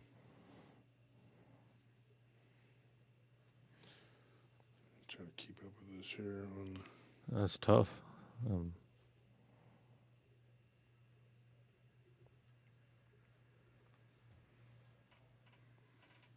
I can't get this thing to come down. There it goes. Giant animal Thunderbird stories. Yeah, I got some giant bird stories, but none of them really that dramatic, for a show. I do have several. But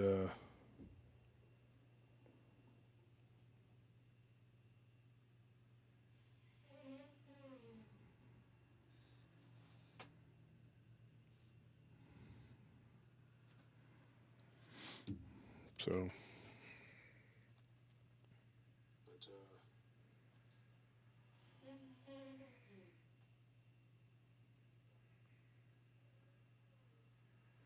You can hear Anthony blowing his nose.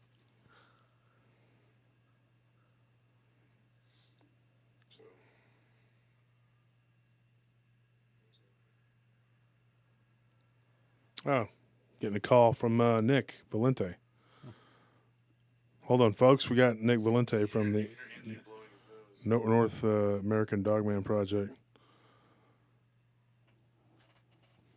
Hello? Hey, Josh. Hey, what's going on, Nick? Hey, man. Yeah, so we're doing a live stream. You're working? Yep. Oh, okay. Yeah, I'm at work. I'm at work right now, and I just pulled away a little bit, and I'll take my lunch break right now. Cool. What are you doing? What is your job you're doing right now? Well, not something I can actually talk about. Oh, okay. Well, we won't. In private, maybe, but not on the air. Okay.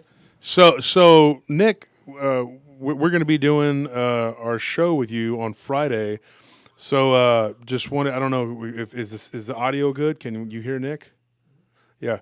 So Nick is from the North American Dogman Project. We're going to be dropping a show with you on Friday. And did you want to talk about that real briefly to kind of pump the show?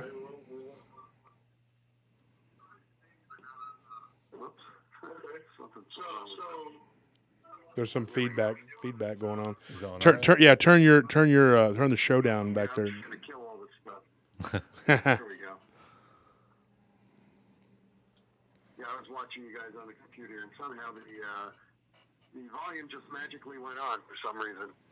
So, talk a little bit about give the folks a teaser of what we're going to be talking about on Friday. It's a pre-recorded show we already did. But. Yeah, we went over a couple of things, a couple of the places that I've been to over the last 15 years or so, tracking down cryptids. I've been south, east, and west, and in the middle also, in the middle being West Virginia, Mothman. Crossed the border into Mexico for Chupacabra, up in Washington State and Oregon looking for Bigfoot, and of course in my home state, Jersey Devil, down in South Jersey. Let's see what else. I had an encounter. I'd never put it out before, and as I explained to you, the reason I did not is because I wanted to search it down, number one, and I didn't want people just running out to the area once I put it out there and possibly getting themselves hurt and injured. So that's one of the few of the things that we talked about, and then I guess we just touched base on a couple of the projects that I was doing, and just since we were speaking, I've got 3 more going. Just since we were talking last week, it's just amazing. It's a busy thing, cryptozoology. Yeah, it sure is. Yeah, and so our show we did was a 3-hour show. It's going to be 3 parts, and it's going to kick off our Dogman series that we were going to be doing. And we do talk a little bit about other cryptids that you were involved with, but predominantly we talk about the Dogman phenomena. And you have your own theories about that, which we're going to get into on the show on Friday. So, right. Yeah. So I'm gonna let you run because I don't want you giving away too much about what's coming on Friday. Oh no. Yeah. Is there anything you want to say? Huh? Is there anything you want to say? A good one, a little bit past where you guys are in Texas and Louisiana about the Rougarou. Yeah. And because he is a cousin. He is a cousin to the Dogman. Mm-hmm. And I guess we'll touch base on that some other time. Yeah, we're gonna have to get into it. We didn't even get into all the, because you've covered 367 encounters, right, from just your region. Encounters total. Yeah, that's crazy. That's crazy. And so folks are in for a real treat on the next 3 shows. Yeah, that's. So we'll be looking forward to that, Nick. I'm pumped. I'm stoked. I'm ready to drop the hammer on that. So I really enjoyed talking to you, Nick, and I consider you a very good friend. And also, folks, North American Dogman Project, you're Region 3. Is that correct? Region 3. Region right. 3. They have awesome shirts because you gave one to me and Nelly. And so you guys do good work, and you work with Jody Cook, who's also a personal friend of mine, and you guys do a lot of investigating. And hopefully you'll come down to Texas and we can go run around and do some stuff and eat some barbecue. Oh, heck yeah. I want to come down here and get some brisket. Yeah. That is better than the one I had in Las Vegas, so definitely I want to come down here. Las Vegas, dude. They don't know nothing about Central Texas barbecue. Yeah, we got to get a break. Yeah, once you get a break, yeah. I think that's what everybody's dying for. Studio one, and I want to get some training in with you and a lot of brisket eating. Yeah, that'll be great. Yeah, that's awesome. I'm looking forward to it, Nick. So I'm gonna let you run, man. Thanks for calling in. Okay, take care now. Yeah, you Bye-bye. too. All right, bye. Nick Valente. Listening to the show. That's cool. So yeah, Nick is he's got a group, North American Dogman Project, and I'm over here with my volume up on the phone. So that's weird. How does that work? So you'll be hearing it both ways. That's weird how that works. Titan $24.99. Thank you for the donation. What does it say that he says? Josh, Mushu, Tony. You just call me Mushu, and Ryan. Thanks for the Q&A tonight. Good times. Keep up the great work. I appreciate that, Titan. Yep. Yeah. Yeah, it's my first time. I didn't really know what I was going to be bringing because I usually just let him talk and I sit there and then we kind of go back and forth. So I didn't know.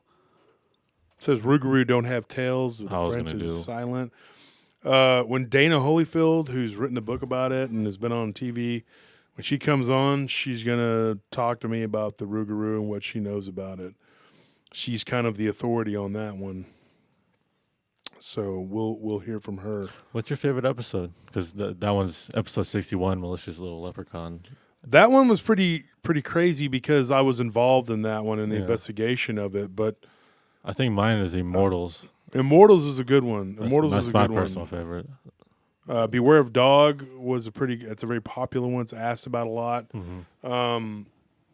Beware of Dog though was a hard investigation because it was over the course of months that I had to fit, and I had to put it all together. The timeline was kind of, and then there was of course I would say Beware of Dog was a pretty good one, but there's a bunch of good ones. Like sometimes The City of Night. City of Night was a good one. That was with Laura Ketchledge, which still doesn't have a lot of views. People ask me about it all the time. I think the problem is that they saw the second one and it was kind of you guys gotta see the first one and then the second one will kind of make a lot more sense. And the second one also kind of goes into it a little deeper. Brings it home. So if you only saw the first one, you kind of missed out a little bit on the second one. But apparently more people aren't into life after death, or near-death experiences. But Laura Ketchledge, that one was a good one. We talk about the City of Night. I had somebody kind of being a smart mouth on there the other day, and the guy's always kind of smarky, smirmy, whatever. We're not friends on Facebook, but I guess he still watches my show. But he said something about, well, I've never heard anything about it other than on pre-RT. Well, that's good because we talk about stuff that other people don't. And there's a lot of people, though, who can attest that this place is a real place and they've been there. And we've talked to many people about this place, this dark world. And here's the thing about that is we've got stories from it coming in left and right, too. I'm sure 100 years ago, you weren't really hearing about some of the cryptids you hear now as they weren't as prevalent or people didn't hear about it as much. And so just because you don't hear about something doesn't mean it's not happening. It just means that, sometimes new discoveries are always being made. New things are always being founded. People are always finding and having, unfortunately, new experiences. So as that happens, you kind of figure it out. And that's why we kind of joke around and say we're experts because, how can you claim to be an expert on a field that really doesn't have as much proof as some of the other ones do? Someone said at Paranormal Round Table, have you guys been thinking about any ideas for Patreon exclusives? Yeah, we have, and I've kind of been shooting it down because I want all the material to be open to everyone, even those that can't really afford to help. But I'm kind of being pushed to do that by. I kind of want to think of another way because I mean, when we first spoke about it, we were always saying like we wanted a show that everybody can have, and if we did do a Patreon, we were gonna do something extra that they could have, and that'll be like, yeah, like everyone, you don't need the Patreon, but if you do want it, you get specifically this extra thing that you wouldn't get. So we're just trying to figure out how to make that work right now. We haven't really figured out an idea about what to do. Yeah, and one of the things we were wanting to do for the Patreon, we know that not really wanted to do, but kind of might need to do, is that we're going to have to do something to boost up the tiers or whatever. And I was thinking about doing like personal conversations with people to where you can get the inside scoop on some of the stuff that we don't even talk about, at all ever.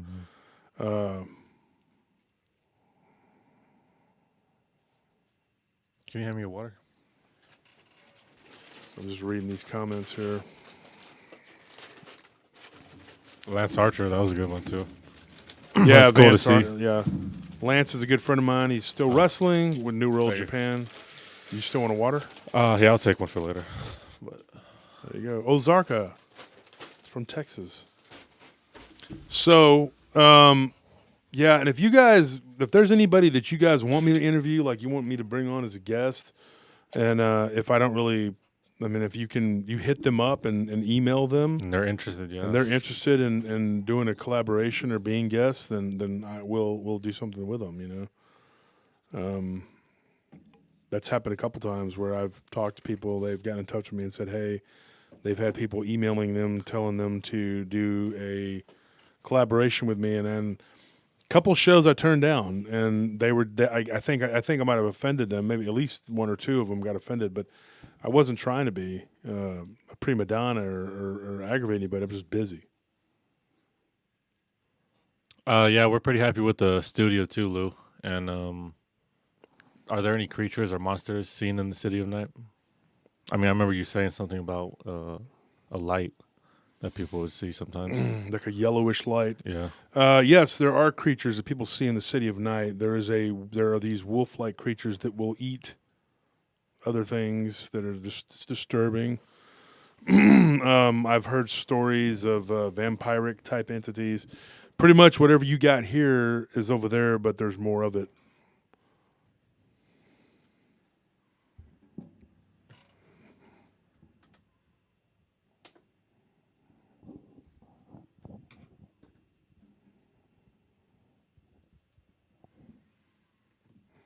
Lance Archer is doing great. Yeah, Lance Hoyt is his real name. I've known him for 23 years. Bounced with him downtown on 6th Street. I used to get into fights all the time. Lance was more of the ladies' man, and was always a pretty good-looking guy, and always did well with the ladies. He used to be a quarterback at Texas State, and he was a good guy. Wrestling is athletic. You have to be super athletic He's to do still what he doing does. it. Yeah, so And he's older than me, so it's a testament. These are pretty, And my friend Chico is also a wrestler. He's a luchador who does wrestling from San Antonio down to the Rio Grande Valley all the way to Mexico. Those guys are still doing what they do. My friend Bane was living in Europe. He's retired from strongman. That's his nickname. I'm not going to give out his real name because I don't know. He's not into the paranormal thing at all. So, yes, thank you, Jason. Yeah, please go and vote for the your favorite entries. Don't forget to vote. Everybody head to the Facebook group, and we're going to announce the winner next Tuesday. Yeah, I'm also going to post my favorite right after that on Paranormal Encounters. City of Night is a bar? No, but City of Night does have bars. And I'll tell you something else on the art contest. Immediately after this episode, start drawing your goat man because we're going to do the same thing. Top prize $100. We're gonna do it, and we're gonna give it away and do whatever we. And the second prize will be $50, just like this last contest. And you can win PRT swag and autographed books from various authors. Like I said, as we were on the air, I did get a message from Linda Godfrey saying that she's okay. Barton Nunley had posted about her not doing too good, and so it's good to keep her in your prayers so that she stays with us.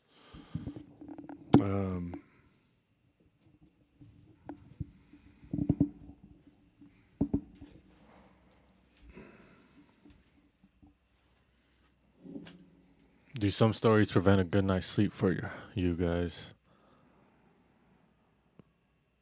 Do you ever get that scared by the stories? That they kind of mess with your dreams? What? It says, do some stories prevent a good night's sleep for you? Yeah, that's happened. My wife can attest to that. Here's a weird one. I had a weird nightmare about a Cyclops type giant that was trying to choke me. And then the next, later that evening, actually, when I was interviewing the guy from Hawaii who's eventually going to come on the show with his wife, he told me of a giant Cyclops type creature that would come down from the hills in Hawaii and would prey upon humans. And that was after I'd had that dream. Yeah. So when Kevin told me, and Kevin Panay, when he told me that story, I was just like, okay. Yeah, that sucks.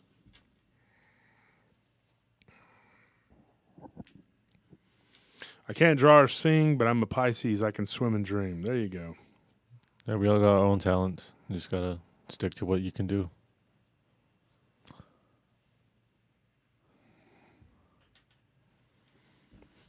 Fae folk stories always freak me out the most. Yeah.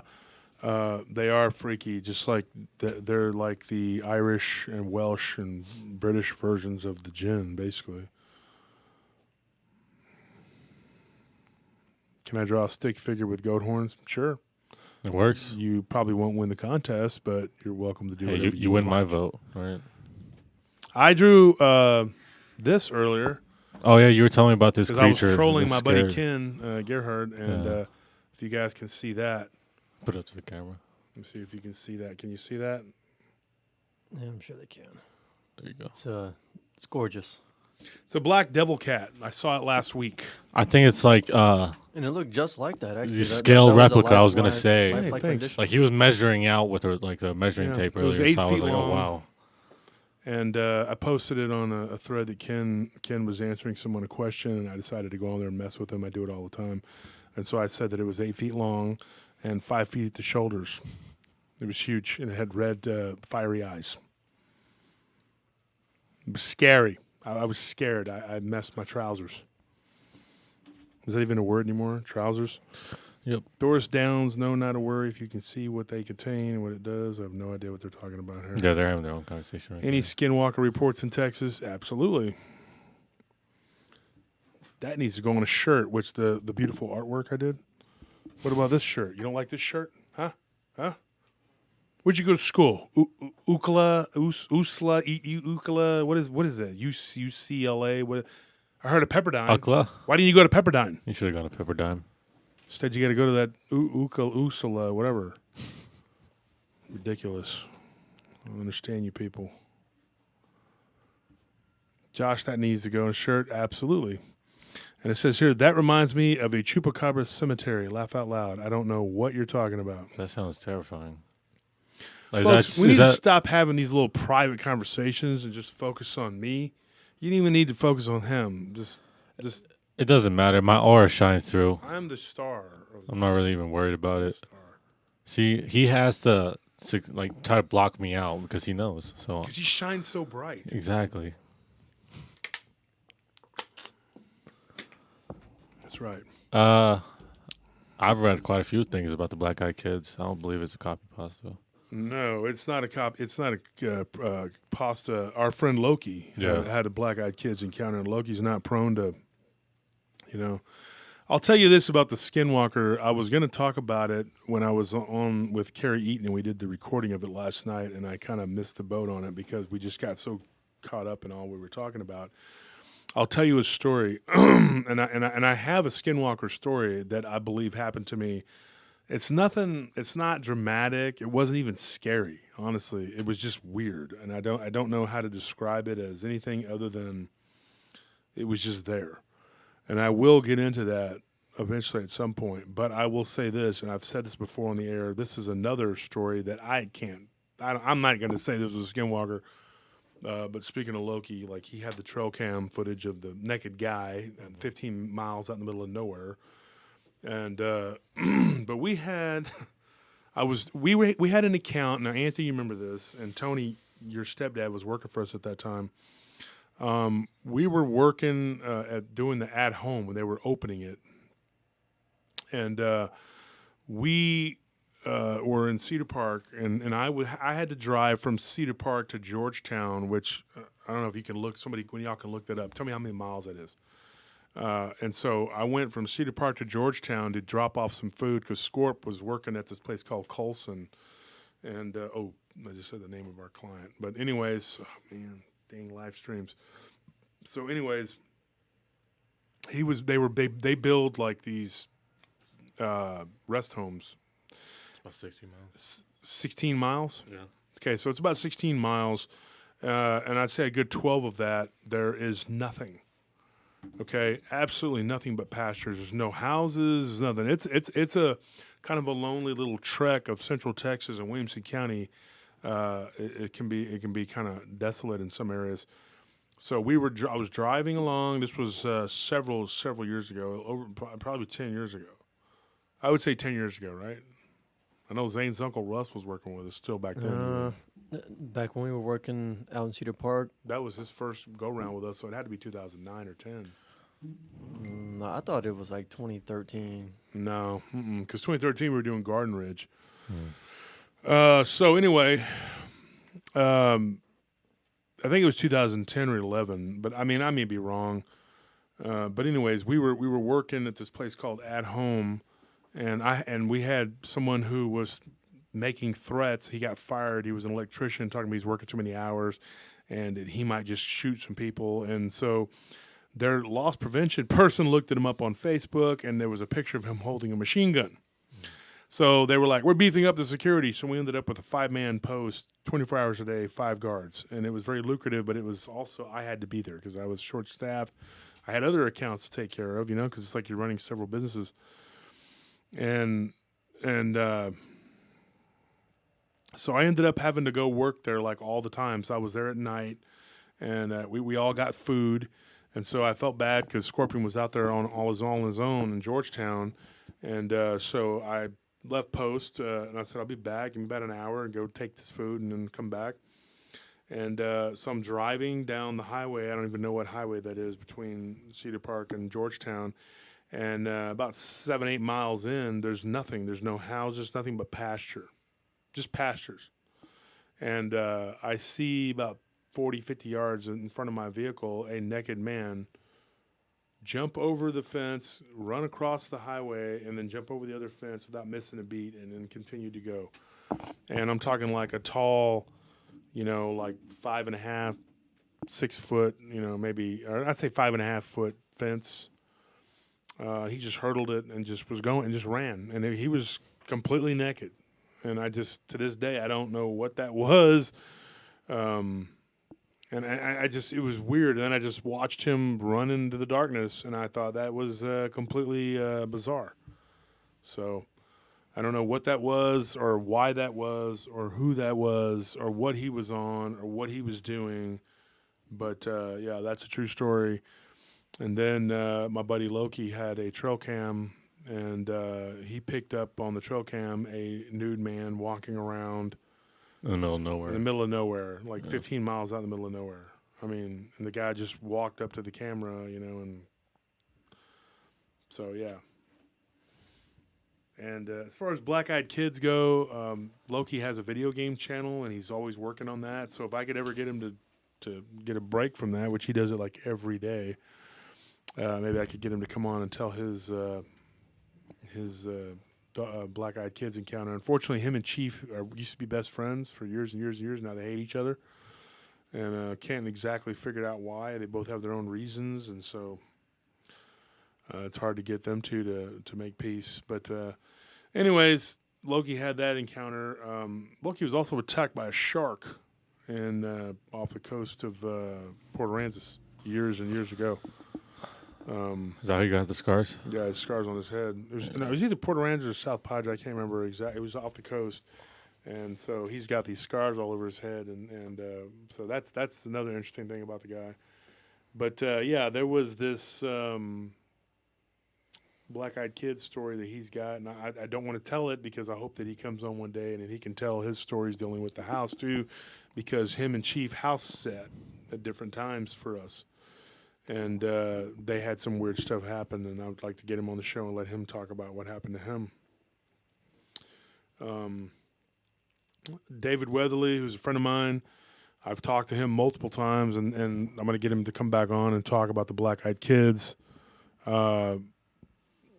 We didn't get – I don't believe – when he came on, we talked about his book about Alaskan cryptids, and I don't think we got real far into the black-eyed kids phenomenon. But yeah, I mentioned it a little bit. I mentioned because I know that some of the artwork on some of his books was really good, so I talked to him about it. And one of them was about the black-eyed kids. Yeah, we need to get him to come back on. We just he's a very busy person, so am I. So that's always a hassle getting things set up like that. Yeah, it is. When you got to try to get, make time, which some I just have in short supply. I clear my schedule on Tuesdays to do this.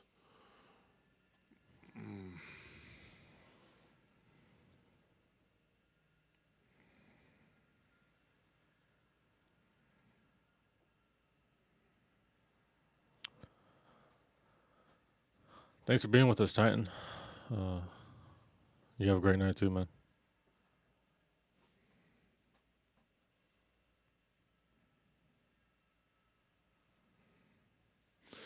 With all you do, I'm surprised you sleep, Curtis. I don't sleep much. Let's put it that way.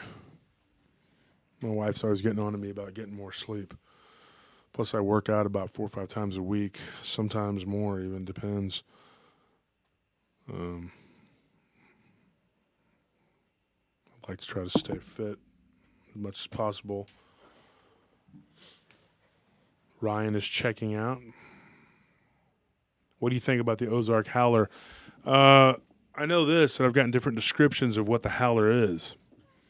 Some people say that it's like a Bigfoot with horns or a Dogman with horns.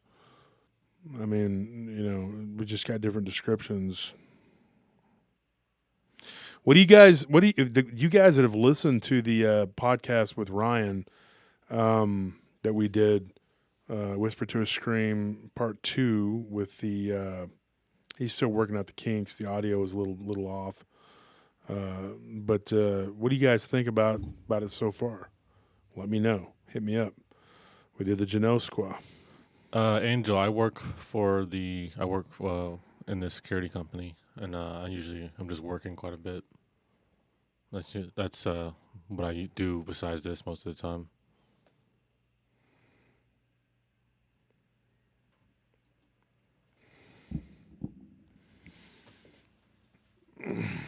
Anybody that wants to message me about your stories, I'm always open. And if you send me a friend request, please specify that you were a friend of the show, because now it's getting to the point where if there's no message attached to the friend request, I'm not even gonna. I'm about to stop asking, "Are you a listener of the show?" And I'm just gonna delete it. I hate to do that because I know some of you guys probably just forget, whatever. But well, Jay, here's the thing. Every time we tell some of our stories, we always get new ones, so it's kind of hard to really empty our books. Yeah, what's a rough number about how many stories you have left? I mean, it's hard to say exactly. 30 years of stories, and then on top of all the stories, we get new stories. Mm-hmm. And I went over this with Vic Cundiff when he told me, he goes, just make sure that you have enough material to keep doing a show every week. And I was like, that won't be a problem. And I read him a bunch of the stories that I had gotten, Gave him a bunch of my Dogman stuff, but I reloaded on those because they just keep pouring in because I became known for that. So I was able to get more stories to replenish those. But stories about all kinds of weird stuff, stories that here's an interesting thing. I used to get stories and I would put them in files, physical files of like, this is this creature that I don't know what this is. This is this creature that I don't know what this is. And then once I started doing the show, I started getting more stories that started to kind of bring it, bring it home and just kind of tell me what they were. Yeah, you just see, connections. Yeah, you start seeing the threads. Yeah. And then, like me and Tony, we look at the emails and we're like, there you go. There's that story that you got back when in 2004. There it is. 2005, there it is. And then you put them all together and you have, a whole bunch of stories of the same type of creature, even the descriptions are similar. I do have a problem that's been happening to me lately. People have been poaching my stories and poaching my witnesses too, like going to my witnesses and talking to them before I can finish getting the stories. That's kind of aggravating. There's a few people in particular that are doing it. Members of MAMC, as I call them, and you can figure out what that is on your own. There's the Three Stooges of MAMC, and then there's another guy whose name rhymes with Phony. I'm not going to get into who he is, but they like to take my stories, and I had a guest on, and Noodle Roney went and did what he did. He retold the story and twisted it around a little bit and changed it and made it his. That's fine, whatever, secret agent, man. How do you know stories aren't duplicates? All the stories we do are the ones that we find that we've read and we really thought would be good on the show. So if somehow someone else might have said it, it's possible, but we don't know. As far as I'm concerned, I don't think we've had any stories on any of those show. But what can we say? There's people that have made the rounds, Lisa Lycan. And also, I don't really see a problem in it anyway. If two people say the same story, we don't have the same subscriber as everyone else who looks into the paranormal, so they might not hear the story, and those people might be interested in hearing it. So I think that we can do it for them. Somebody just put a story up there. I'm going to go and go back and then do the deal and check it out.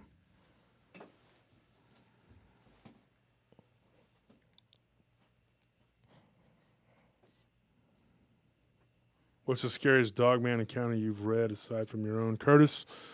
Mine wasn't actually that terrifying. It was scary as heck to me, when it happened. But I'd say there are a lot of other people who've had a lot more scary encounters and terrifying experiences beyond what I've faced. Yeah, I think like people actually get in like near death situations. Like speaking of Hernandez Ranch, the trying to break into their house, the garage, just getting into their garage. Or just the recent one we got when we talked to. That too. But Robbie, I got to give his alias. Yeah, I didn't want to say anything. Robbie's house was broken into by a Dogman that basically ransacked his kitchen.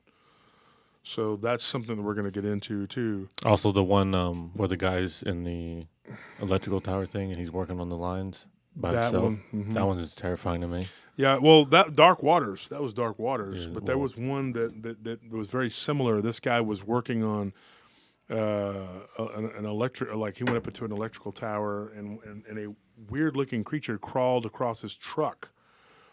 But the description was so vague; it's hard to say what it was. I'll tell you what.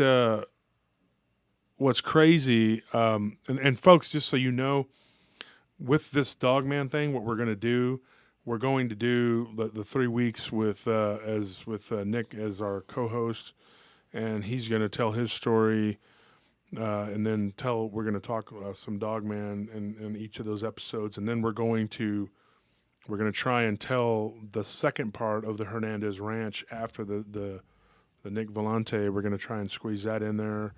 And then we're going to do 2 weeks, I believe, with Carrie Eaton and her Dogman. She has a lot of good Dogman material. So over the next several weeks, we're going to be dealing with Dogman, and you're going to get Dogmaned out. I don't know if that's possible for them, but Well, everybody wants Dogman, but I mean, you know. And in those shows, we don't just talk about Dogman. We're going to talk about a little bit of ghost stuff and a little bit of this, a little bit of that, a little bit of history, and we're going to talk some Chupacabra and some Jersey Devil. It's all going to be thrown in there too, but the basis of it's going to be Dogman. It's going to be Dogman based. Saw a book, what does it say, advertised today on Facebook about how to become a shape-shifting shaman. Sounded a lot like Skinwalker, probably. Someone was asking if we have the same email. It's Josh Turner at prtpodcast.com. And if you go into the description of any of the episodes, you'll find it down there too, so you can just copy and paste it. probably a wolf for you. Oh, yeah, I mean, I guess it's my nickname, but says here, somebody said they were going to buy that book. Yeah, you can read any kind of book you want. I've read books about demons, demonology. I've studied the Keys of Solomon, the Song of Solomon, the Testament of Solomon, the Book of Enoch. I've read the Gnostics. I've read the Bhagavad Gita, the Vedics. I've read I've even read the Book of Knowledge. I mean, it just goes on and on. I've read so many different books, Tibetan Book of the Dead. I mean, you know, I've read about Buddhism, Taoism. Your mother gave me a book for my birthday one year about Buddhism, and I read it. I've read the Quran. I've studied the Quran, the Hadith. I've read the Bibles, many different versions. Just because you read something doesn't mean that you believe it, or it's it's just something in your pantheon of knowledge that you accumulate. And I soak up knowledge like a sponge. That's what I do. And Tony could tell you I was a bookworm, and that's all I did for a long time. It was just lift weights, train, and I read books. I read books and I drink. Well, happy early birthday, Lana. I drink and I know things. Isn't that what Tyrion said? Yeah. I wish we would have brought some Redbreast, but maybe Nick's got some. I could use me some Redbreast. Hey, Nick! Is he even here? No, I don't think he's here. I thought I heard him come in. Where's that little jerk stimulate tonight? Laugh out loud. I'm kidding. He's a very good friend. Do you have any stories of spirit lost animals? I've seen a see-through ghost wolf surrounded by plasma. That's weird. I wonder what that looked like. Hit me up on Messenger and tell me what that looked like. Folks, go to Paranormal Round Table group on Facebook, even if you're not into Facebook or whatever, and just join the group. Because there's all kinds of stuff, information that you can and you'll miss out on that you could get. You can keep up on what's going on, all Paranormal Round Table. We do the contest every Friday. We do a book giveaway. It's an autographed book. It could be Linda Godfrey. It could be Nick Redfern. We do it every Friday, and we do it by you leaving a comment on the Paranormal Roundtable group, and so you do that, and you might win a book. And we have an impartial people. It alternates. And they choose a person at random. What does it say? Arnold donated $10 to Super Chat. New to PRT and really enjoyed your talks. What are your thoughts on Mex Bruja? How they turn into balls of fire, take off their legs to transform, use graveyard dirt to sleep adults. I didn't get to read the last part of And that. suck baby's blood.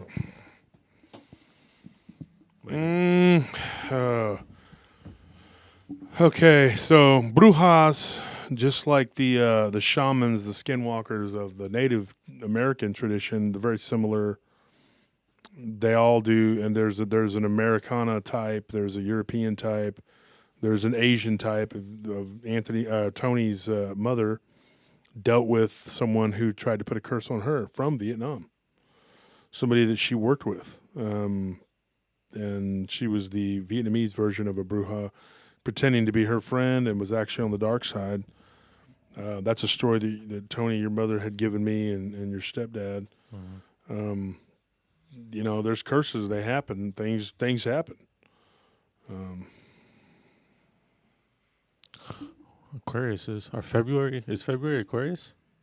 Uh, What's January? Because I thought I was an Aquarius. I don't I know. have no idea. I don't keep up. I don't with keep all up I that don't with deal that. with that stuff either. It's But not even correct. So I'm supposedly a Sagittarius. I don't even know what that is. Whatever. actually, that's not true. It says, why do we hear about Dogman versus Rake and never Bigfoot versus Rake? I've heard of rakes attacking and fighting with lots of different things.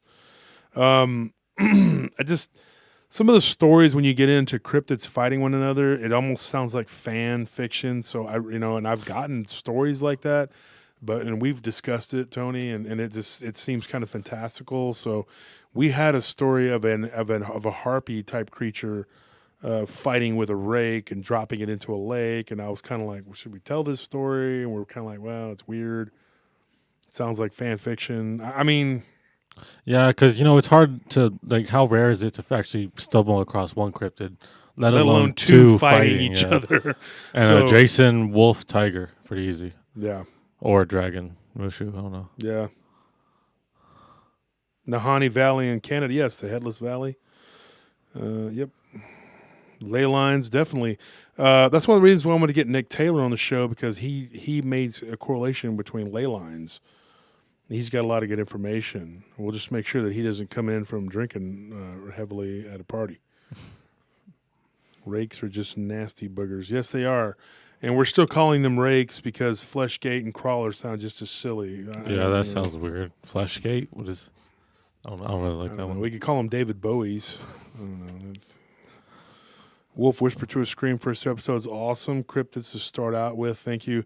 And folks, like I said, we're going to try and get the donations together so that we can help Ryan buy new equipment, because we're running a little short, because we're trying to buy a piece of land that I can build. We'll have our studio on, and we'll have our... Either way, we're going to be moving soon. We might just have a nice rental house that we're going to live in for a while and just set up a studio in there, and then just give us time to find the land and build where we want to build, because it's not like we're picky, but I want to build somewhere where we're going to be happy. Bottom line. And another thing too, folks, this is what I honestly believe. I want to pour my heart out to you guys, okay? For just $500 a day, I will be your friend for a very short period of time. That's all we're asking. I mean, it's just very short period of time. I will acknowledge you that you exist as a friend. I'll throw you a snide comment and acknowledge your existence. A sideways glance in the hallway, like... I'll give you an air 5. I mean, as long as you don't touch me or look at me, I guess. No, for just $500 a day. That's all it's going to take. A day? You have to do that for a day? We don't have to be nice to him for a day. We're just going to take the money and then just pretend. Cool. No, seriously, folks, I wanted to say something, and this is very sincere. Anybody who messages me, I answer them. I'm not kidding. I try to answer you. The emails, it's like I'm backed up on the emails because I got so many of them. And but on Messenger, if you get me on Messenger, I try to answer. I try to answer as many emails as I can, but there's just so much of it on the email. It's kind of backed up. But I will try to answer everybody as much as possible. I just don't have enough hours in the day to get everything done. That I'd love all of you. Every single person that takes the time out to listen to my show, Tony and my show, Anthony's show, we're all in it together.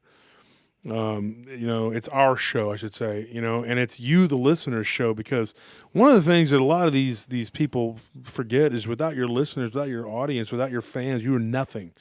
I would just be a guy sitting here talking to myself in a room if I didn't have my fans, my listeners, people who support us and who are into what we're doing, and who believe in us and to try to contribute in any way, whether it's to give stories, you give a few bucks or whatever it is, you buy a shirt, that helps buy a us. merchandise. We appreciate that the most because you guys also get something out of it. I mean, that's and our you favorite promote thing. the show too, and do the Patreon thing we're doing now. I like to visit with my fans and talk to them and give them inside scoop on stories because we can only squeeze so much information into one episode, and sometimes the stories have to be cut a little short at times, so that we could squeeze them in. And sometimes, we leave some meat on the bone. And I like to talk to my fans, and that's one thing I'm going to do with the Patreon. When the Patreon we take it to another level, I'm going to do special conversations. I'm going to have one-on-one chats with my my big donators.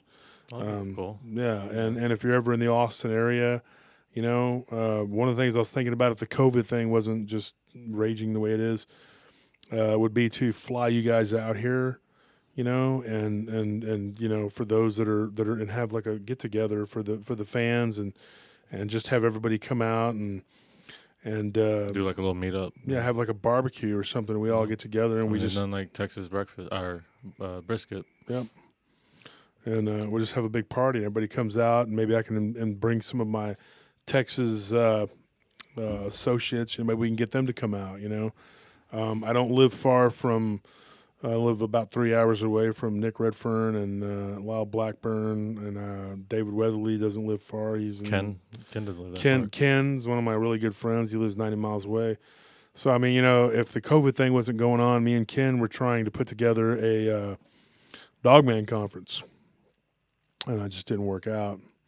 But I'm planning on trying to maybe put some money into getting that done. Once the COVID restrictions loosen up a little bit and things chill out, it may take another year or two. Who knows? But whenever it's done, we're gonna put together a conference, and I'll probably put it here in Austin, and try to invite as many people as I can get, because I'd like to sit and meet with as many fans as I can get, and then I'll be working on my book. So. Aquarius is our January 20 to February something. So I'm technically an Aquarius still. I saw a lot of good questions earlier. Yeah, well, go ahead. Let me see if I could find one. Gargoyles are creepy, huge spider stories. Yeah, we had some of those. The cryptids, water cryptids, we're going to get Scott Martis back on. Me and Ryan are talking to him. We're also talking about getting Chad Lewis on. If you don't know who Chad Lewis is, he's one of the slept-on authors, but he's a damn good one. So check his books out, man. The Wendigo, very good. Yes, are there any cryptids around the Fort Stockton, Texas area? Absolutely. There's a Goatman story I got from a truck driver out of Fort Stockton. Pretty crazy. Whoever that is that sent me the Fort Stockton thing, remind me about that Goatman story so I can go back and look, find that.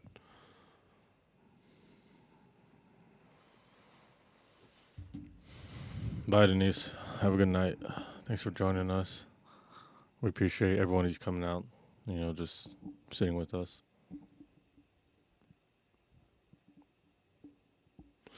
Well, Dogman Conference sounds good in theory, but to be honest, cryptid communities are a bit too toxic for me to pull the trigger in an IRL conference convention.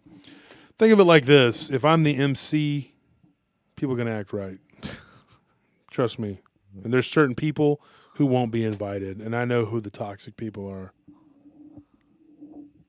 I'm a Cowboys fan. Stephen O'Connell, good for you. I like the Buccaneers too, and I'm glad they're in the Super Bowl. I love the Bucs, but the Cowboys are my favorite. Lakota fry bread. That sounds good. Barbecue. Any owl stories? Need to be associated with aliens sometimes. Yeah, that is weird. They're also associated with the elite and all the weird stuff that they do.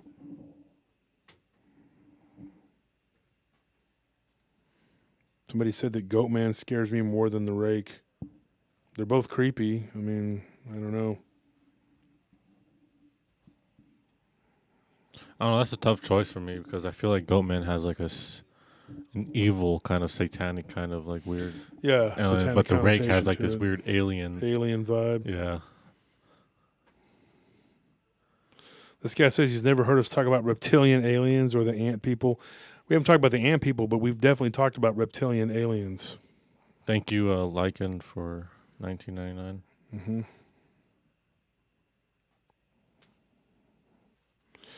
What is my honest opinion of William, the government agent? I'm tired of hearing about this guy. Let's be honest, dude. Use your brain, okay? I mean,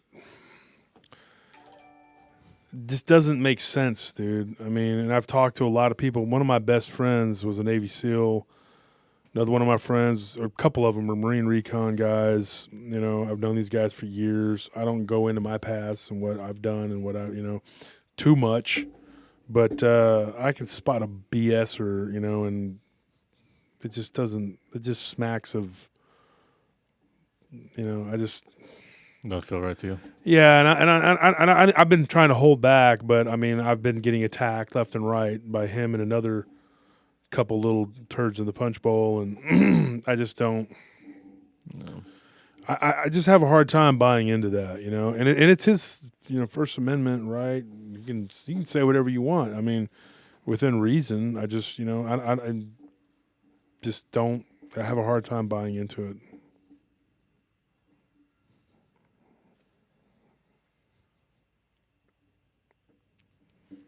At Wolf, we come here to talk in the chat. So sorry for you. I don't know what that means. It means that they have their own conversations. Oh, you can talk all you want. Yeah. I was just messing with you. Black-eyed kids stories scare me the most. They are creepy. Yeah, there's something about a seemingly innocent or something you're not supposed to be afraid of being the most frightening thing that really gets to me. I think it's because it's like a psychological fear too, because you're not supposed to be afraid of kids. Yeah, because it's supposed to be like a harmless thing, but then it turns into something sinister and terrifying. Kind of perverts it in a way. Mm-hmm. It takes advantage of the innocence. Yeah. And, I've heard of black-eyed people too, and it'll be like some helpless woman, or whatever, and they're not helpless.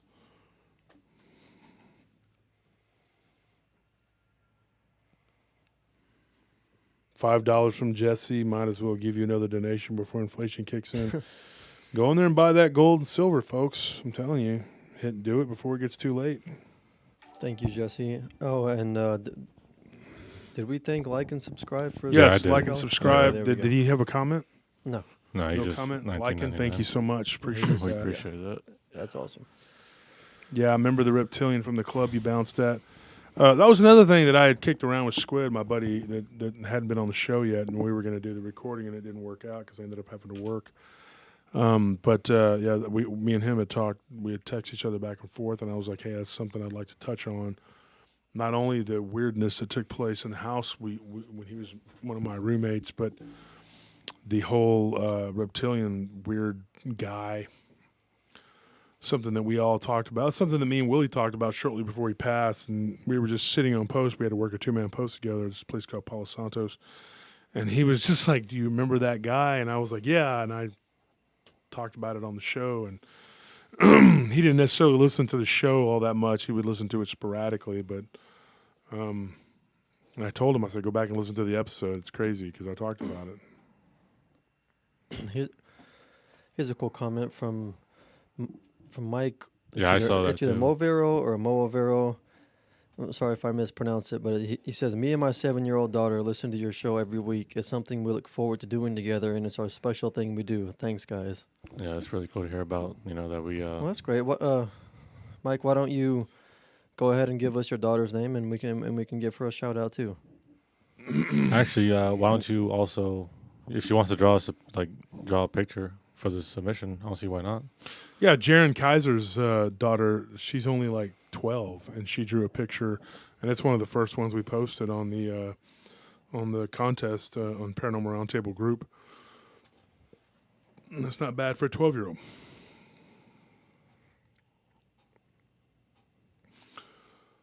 And reptilians is another weird subject. I mean, there's so many different types, too. I mean...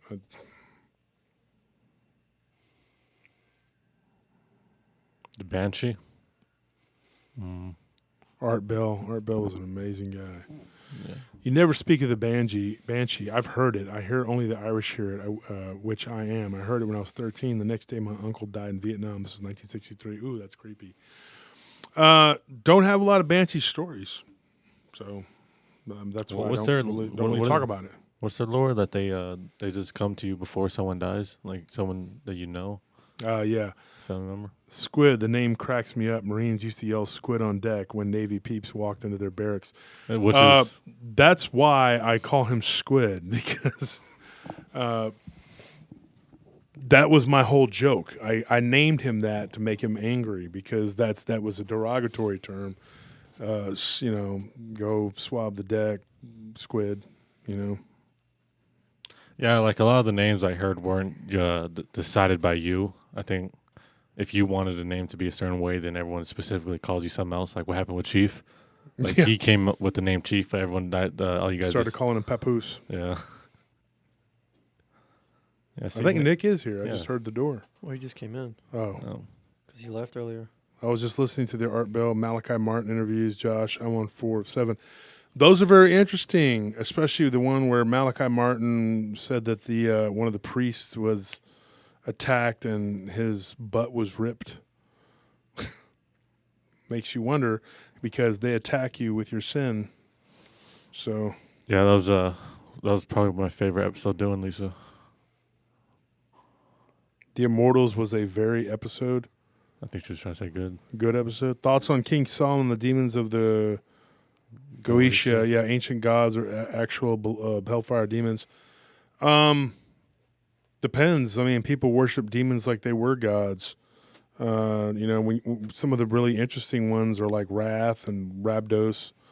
Look those guys up. Those are pretty interesting encounters that he had with those. The demon Asmodeus. Those were, I don't really like saying their names, but don't give them power. I mean, don't. It's like objects, they have the power that they're imbued with. Mm-hmm. The key doesn't hurt us because I don't give it any power. Oh, you know what I was thinking? I was watching some movies and they were going over some of the Lovecraftian and all these like different creatures that people have thought up, or like they have all these stories like SCP and creepypasta, and it made me think like, what if all these people believing in them and just thinking about it created them? So now somewhere in the universe we have these like entities that we don't even understand or just so powerful Tulpas. because we created them ourselves, and so many people just believe in them. The tulpas, Yeah. It's a conversation me and Dark Waters had one night. We had this long 2-hour conversation on the phone, and he believes that there's this whole the Dogman entity has gained power because of everyone's fascination and belief in it, and it's created sort of a demonic entity, like an archon. Just Yeah, it's scary to think about. Is like, what have we really conjured up with our mental, beliefs? I think that's probably one of the scariest things about humans is our creativity in our heads, what we could really think up. Roman, Greek, Viking, and Egyptian gods are all the same aliens throughout history. It's possible. I mean, like the Anunnaki, they could be the Watchers. It's all just, who knows? I mean, what is Asmodeus supernatural? What does that mean? I don't know. I think that might be talking about the show. Maybe that's a character in the show. Oh, they made a character out of that. I don't know. That's a very real demon. I mean, like, it's hey, it has nothing to do with Supernatural, the show. Yeah, I'm just making. No. I'm talking about this person. No. That's why I'm just guessing. I don't know. What That's talking probably about. what they're talking about. Yeah, and the guy that's on that show, what's the guy's name? He has a bar out in Dripping Springs where a guy that works for us hangs out at that bar sometimes. What's his name? Dean. I know they both live in here, Yeah, in Texas. Yeah, so. he lives down in Dripping Yeah, they Springs. live not around far here. from- He has a bar down there. That's cool. Dean, but a buddy of ours that works for he's been in there and met him. So, that's the thing. Asmodeus was a real guy. I mean, real demon. And when my friend Roger died, he was, I hate to say it, but he was stalking his ex-wife, and there was a book by Rosemary Ellen Guiley that was sitting on my coffee table. The story kind of sad to me. and it was demonology. It said demonology, and I just was like staring at it after my friend died. So I just reached over and kind of picked it up and just opened it up to the A's. You know, it was like an encyclopedia of demonology. And I opened it up to the A's, and Asmodeus's name was one of the. It just popped right up. And one of the things I read about it was that he was obsessed with a woman named Sarah, and he's also the demon of discord in marriage. He creates problems between husbands and wives, and that's what was going on with my friend Roger when he killed himself. And his wife's name was Sarah. So it's kind of like an answer, you know. It was like I did this, like he was taunting me, or it was something. It made me feel physically sick. So I have sort of a issue with that. So it's not a haha jokey thing to me with that particular demon. He was also the one that tricked. I told the story about it in one of our episodes where he tricked Solomon into losing the key. The ring that Solomon had, but then he ended up for like 7 years in another land. How did Squid get his name? Because he was a seal, and I called him Squid to piss him off. Basically bullied him into it. Pissed him off with that. He bullied all of them into it. Which ones? Kinda. Which ones came by that actually just like immediately accepted their names? Diablo, Scorpion. They kind of earned their names. Okay, so Mike responded saying, "My daughter's name is Lizzie." Lizzie. So we want to say hi to Lizzie, and thank you for listening to our show. And Mushu and Wolf want to say hi to you too. Yeah, thanks, Lizzie. I mean, we appreciate. Yeah, absolutely. Thank you for listening. We're happy to bring you so much joy. Doesn't scare you to listen to all these stories? Well, she's with her dad. We break it up They'll protect her. with some humor. We try to bring some levity to it. It says, I swear they put all these names in media and we end up thinking it was cool when it was demonic in nature. Like what is it? Ozymandias is a main character in the Dragon Prince show. Brenton Solomon said he saw the Darrow many times before he passed away. I don't know about many times, but I know he told me that he saw it once. I was friends with Brenton. We were planning when I was trying to get my show going, and talking to him, got a little bit of advice from him, advice from Vic. And Brenton, I would listen to his show sometimes every once in a while, and he did believe that he did see a Darrow. The Darrow being these weird, long-nosed creatures that live a long, long time. They live under the earth. Kind of like evil, humanoidal groundhogs. I don't know if a Dogman reptilian hybrid would be possible, Felix. I think you got to look at how they would mate, conceive. Do they come from eggs, reptilians, or? They wouldn't mate. They would be spliced together. Mm-hmm. I believe the Anunnaki made all kinds of creatures. And that's a good point. They're like chimera, They just kind of, Look at what Bradford Johnson said. My puppets came to life and turned and started climbing down my shelf when I was young. I hate dolls, puppets, clowns, etc. And as silly as that may sound to some people, I had a fever dream when I was little, when I was about 5, and my Star Wars action figures were climbing all over me. And when I woke up the next day, they were scattered all over the floor and on my chest and on my bed, and I don't remember grabbing them and playing with them. So, and I don't remember any weird supernatural stuff in that particular house. It was just that one time.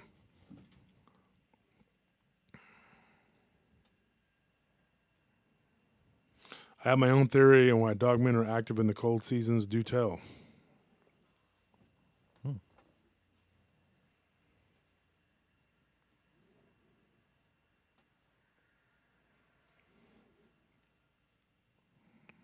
I think Cemetery Hill was asking about where you found those King Solomon stories.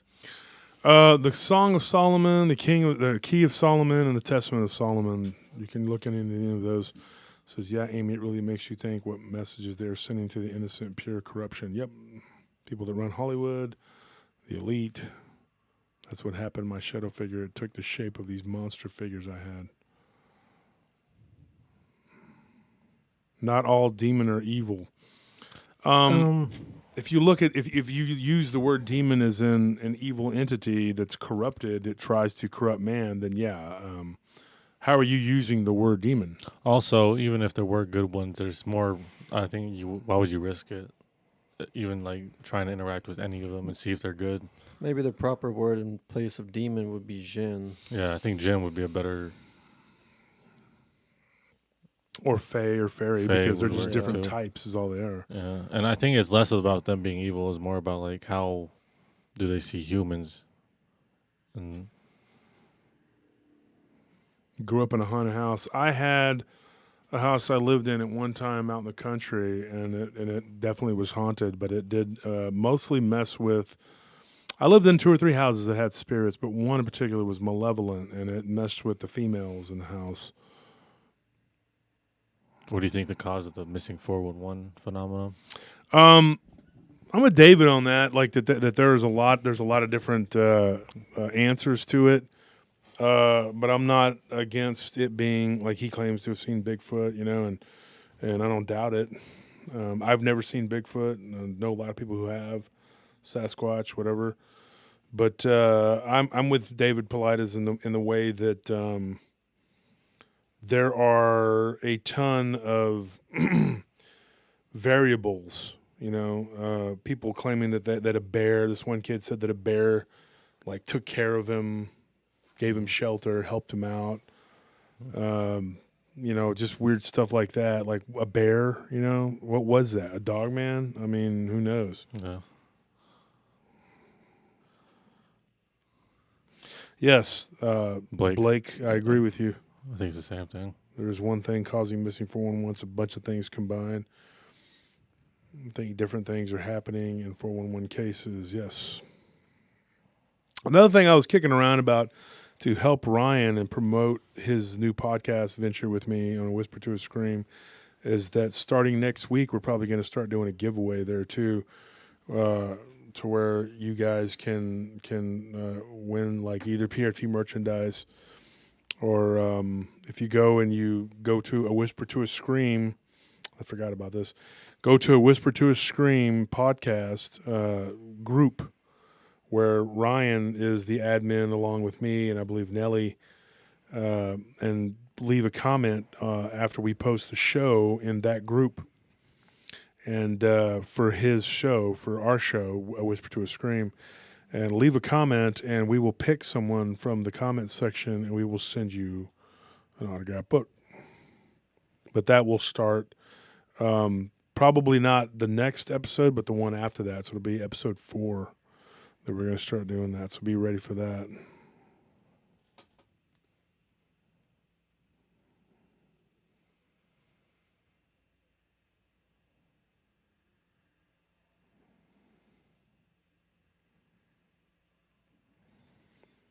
And those of you who have listened to the first episode of the Jano Squaw, what did you think of it?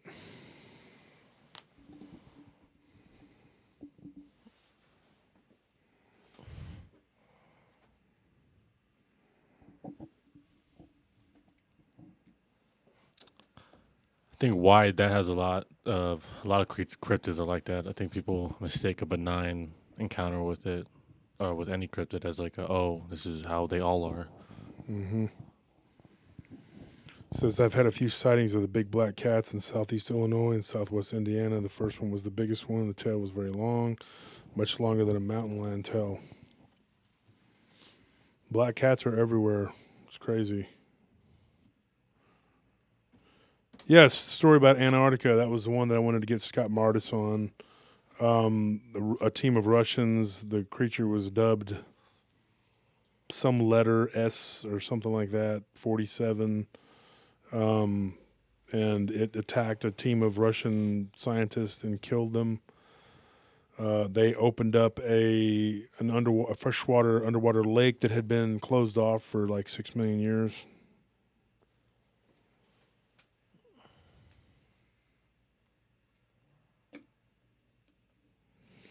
Says, yeah, Martin Hertel, that's the Catholic belief, but if you read First Enoch, the only Enoch that's real, in my opinion, in my point of view, it clearly says that they're disembodied spirits of giants and monsters, races, and Jesus agreed.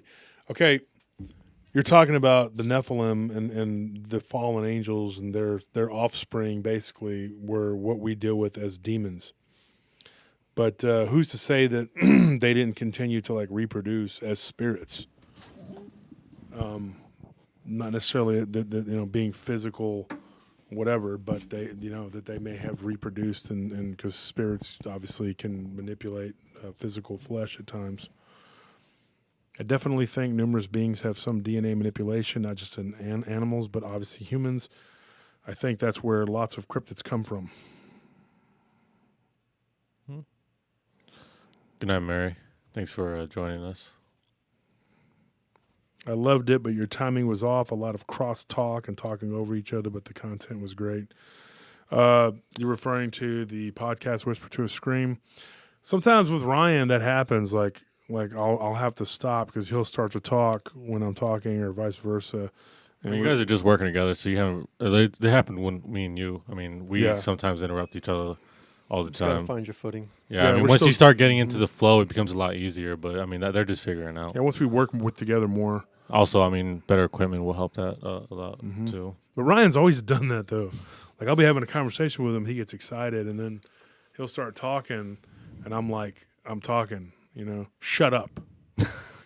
Okay. Yeah, I think people forget. Yeah, it's like go ahead. Oh, I was gonna say me, Anthony, Zane. I mean, we all have Diablo, Gary. We've all been around Wolf a long time. We've all been around each other a long time, so we kind of have a flow and a natural, like, knowledge of each other. So we know how to kind of weave each other and play off each other.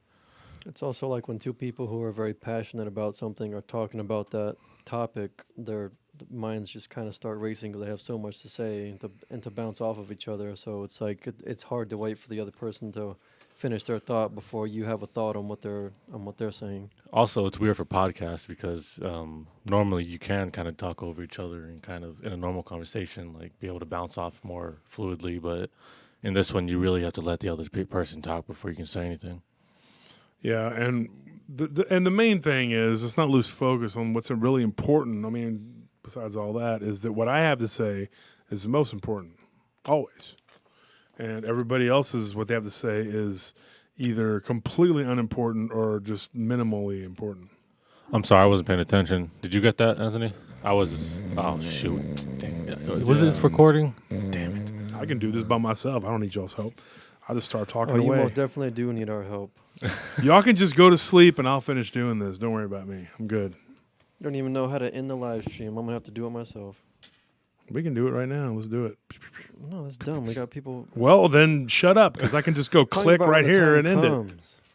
It's these kids, they talk just. The kids are always talking. That's what the problem is. They need spankings. I mean, See what happens between I You just guys are sit the here best, and these definitely two Friday bully night each highlight. other than me, and I just have to deal with it. You're caught in the middle. I've heard Come accounts on, of Mom and Bigfoot-like Dad, creatures stop with fighting. canines but no snout. So I couldn't say Gugwe, so I actually learned that's what that was. Yes, Gugwe. Yeah, because, I mean, you get all these in-between type creatures and you don't really know what they are.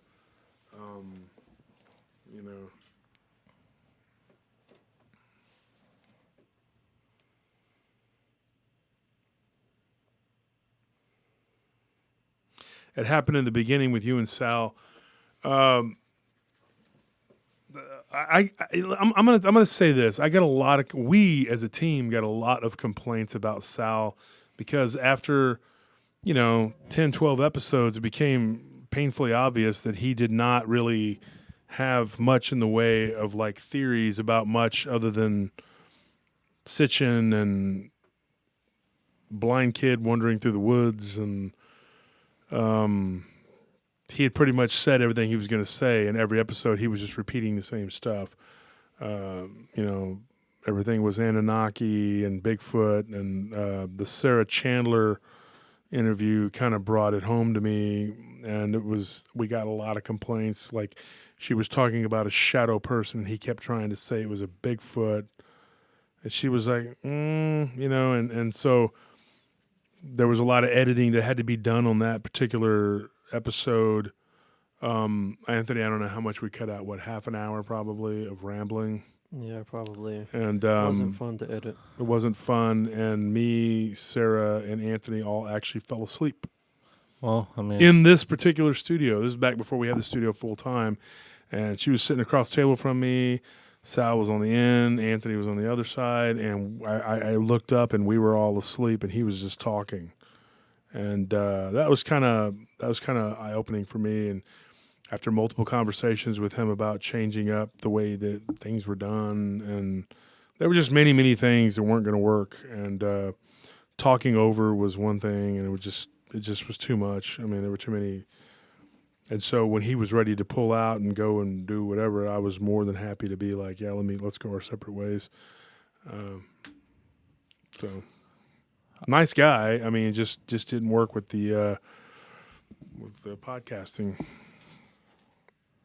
I've been reading some of your theories, Blanca, and I appreciate that you have them as theories. I mean, I know a lot of people kind of like make their own opinions in their head, and then they somehow think that that's just how it is. As long as you keep your mind open and, are willing to understand that, you're not always going to be right, then I think you'll always be willing to learn. Then you'll go pretty far. Dylan Garrett says, how do you tell when somebody is being genuine with their encounter and not BSing? But he said the bad word. A lot of times you can tell. I mean, if and the way to vet people like that is to, if you're suspicious in particular, ask them the same questions over and over again, and then go back and do it on another day. Talk to them one day, and then go back and talk to them on another day. Then go and talk to them before you do the actual recording, and if they're going to be on your show. But then if you're going to just tell their story, just keep asking the question. It sounds like you're hounding them, but hey, you got to get it, And then sometimes, you read the story and it's got threads of other stories that you've heard, but you can tell that this person has had an experience, But there really is no foolproof way. I mean, you don't know. If somebody wants to get on there and play games and whatever, you really can't always tell. Cemetery Hill, she was talking about Mongols during Kublai Khan's reigns were trying to conquer what is now Vietnam. They were plagued by sleepless nights, terrorized by creatures. Rock apes, thoughts? No. What do you think? I mean, it's possible, but I mean, Vietnam at that time was probably a very dense, intense jungle. So who knows what could have been living through there at that time. Mm-hmm. I mean, I remember going there at a very young age, and I remember how just like vibrant and how much life is there, surprisingly. Mm-hmm. Genoa and Wendigo seem like they have the same origins. How so? I mean, I think Ryan might have mentioned that or something, but I'm not on board with that.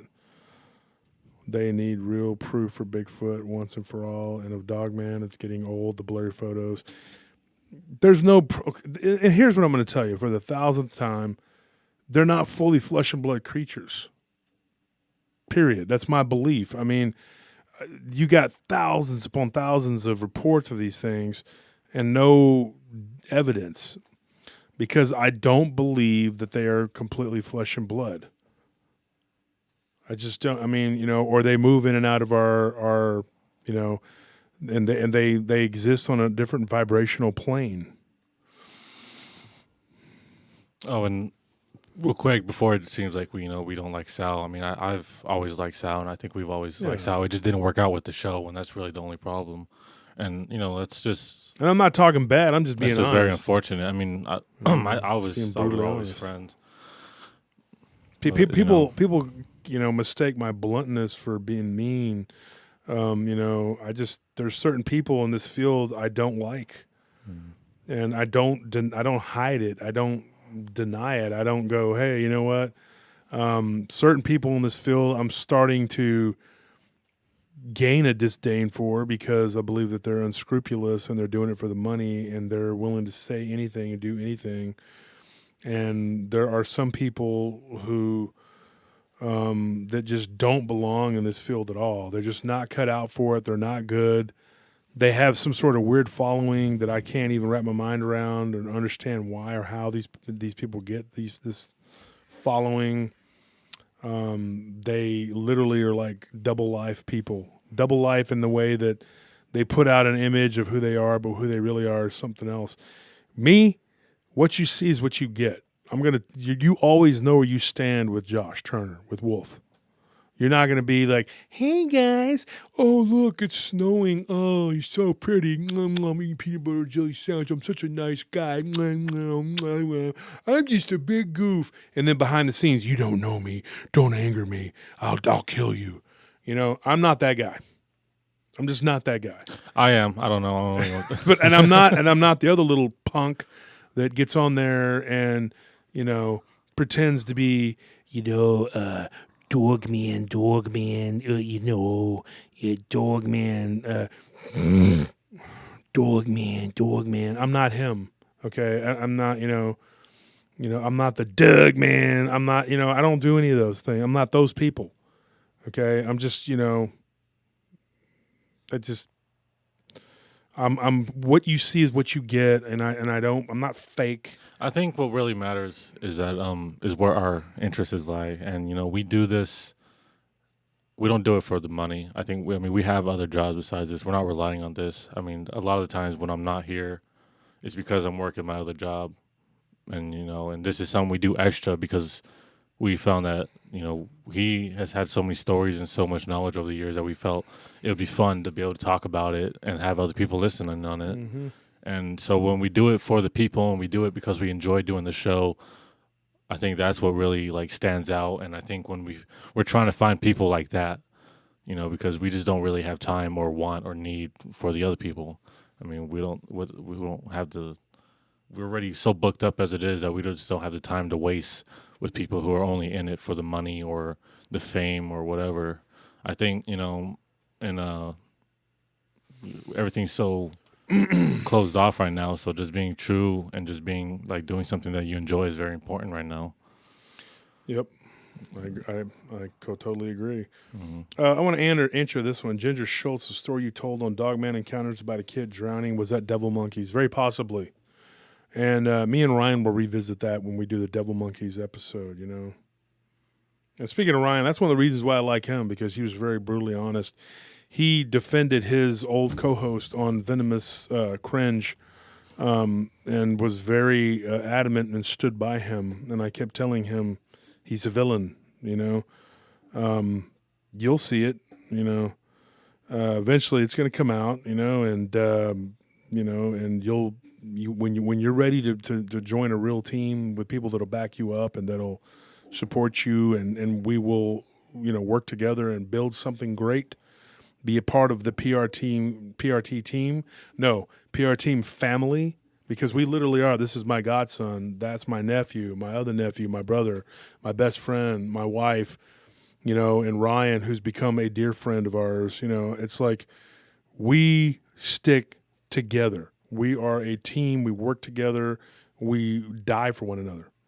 It's ride or die with us. And so, you know, there's no secrets. I don't hide my stories. I don't go, hey, these are mine. You know, everybody can share. I've given Ryan stories, and you know he can do what he wants. You know, and you know we're all in this together. And as our listeners are part of the PRT team family too. We are all in this together. You can go and listen to whoever you want, but I'm just going to tell you, I'm putting the bug in your ear. I'm just going to put this bug in your ear and tell you, be wary of these other people, because there's a lot of unscrupulous, just flat out lying podcasters who are trying to get money and who are charlatans, who are ripping people off and who are malcontents and who are mentally unstable. Some of them are just crazy. This is absolutely crazy. They're going to be all over. They're always going to be around there. Crazy people. I mean, you know. Yeah, I mean, what's important to us was, and it's a dang shame because, you know, when we started, we were thinking of names, and we at one time we were actually thinking about Paranormal Lounge, right? And then Nelly ended up taking that for her group, but we stuck with Paranormal Round Table because we liked the idea of, you know, all of us in a group, we're all very solid and together, and we wanted to invite you guys so you guys can come sit down at the round table with us, with our group. And it wasn't just us. Like, we've always been very, like, our big goal was always to have, like, a big YouTube Dogman group of, like, a different content creators and different channels, and just, like, be able to support each other and have, like, a community like that where we all help each other, and there's no there's none of this. There's no need for all this hatred that there is. But that's what happens when fakeness is being pushed. I mean, eventually it comes out, and the people who don't like it aren't going to like it, and that's just plain and simple. Yep. And there are people who I'll work with and I'll do business with, and then others I just won't.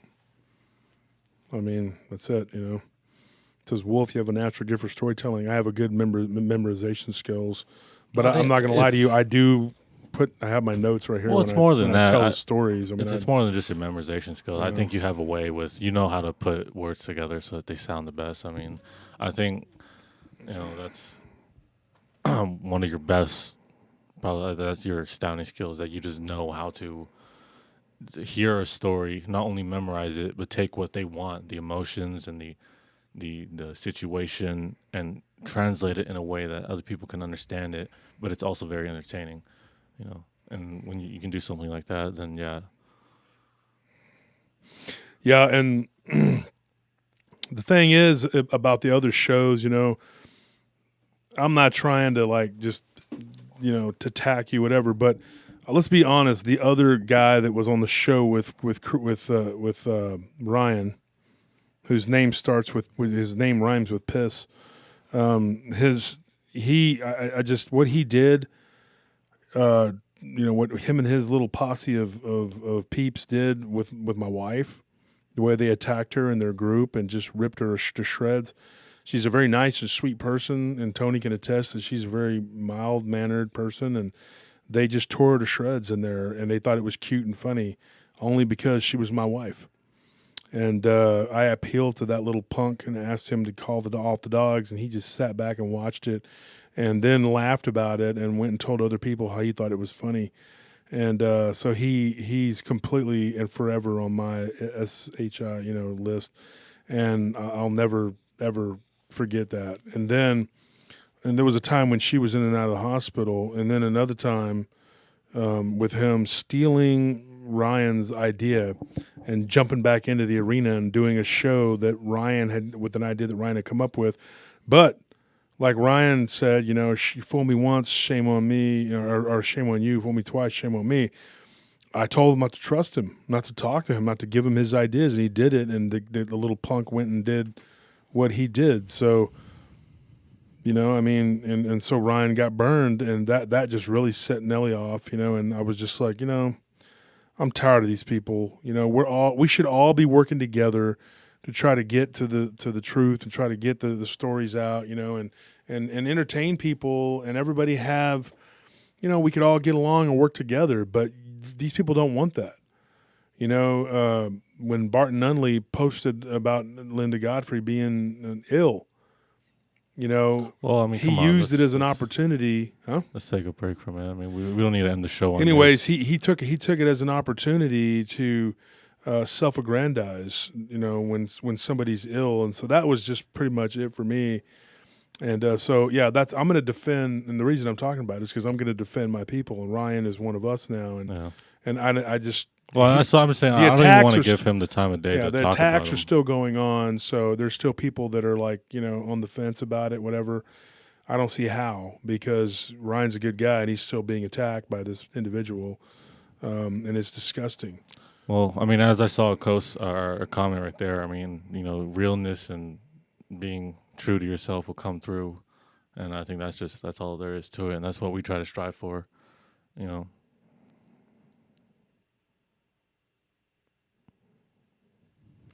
Yeah, and unfortunately, it's become a fact of life with this business, is just constantly having to deal with people who obfuscate and lie and do things that are unscrupulous. But then you have a lot of good people too, and we deal with them too. And we try to.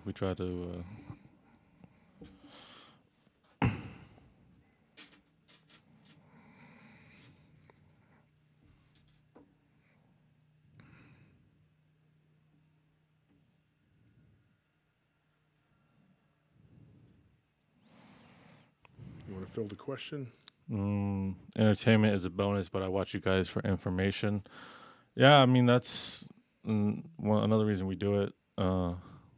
is try to find an easy way to tell people stories and give people, their a voice that they could have, and also be it in a way that it's not like that, so other people can learn about it, and if they might have a similar encounter, they'll see that and they'll be like, okay, they can listen to it and be like, I'm not the only one, or they can identify it even, because they could see similar things like how you do, and they'll be, oh, I had no idea the thing I saw, but like I just listened to the story and it's almost an exact account. So it seems to be that, and it could help a lot of people like that. And that seems very, that's another cool thing that I appreciate we do. So appreciate you letting me know about all that. I know it's no fun to talk about, but at least I know my gut wasn't wrong. Yeah, trust your gut. I mean, mysterious noob life. I know I was talking about venomous cringe. Cryptid politics. Money is for nothing and chicks for free. Do you have a favorite country or state to visit, Josh? I used to love Oregon until it became a hotbed of political hot garbage. Haters gonna hate. Don't let them get to you. Folks, here's the thing. I'm going to tell you. I love my wife and I love my people. And it wasn't, if they were just attacking me, I could deal with them all day. I slap hyenas down like it ain't nothing. Okay? I don't really care. I mean, they're just, little punks. But when you mess with my family, when you mess with my wife, when you go after friends of mine, especially someone like Ryan who lives on a fixed income, who's on disability, and his mom has got cancer, and you have no shame, then I hate you. I literally hate you, and I think you're a rotten person. So, yeah, I'm going to say what I'm going to say because, I'm down for mine. I mean, I live in Texas. I live in Austin, I'm right here. It just makes me sick. There's people like that out there, and I'm sorry. It aggravates me. I'm very passionate about what I do. I'm not doing it as a stepping stone for something else. I'm not doing this as it started out as a hobby and it's become like a sideline of my life. And I do it because I'm very passionate about it. And I hate people who aren't doing it for the same reasons.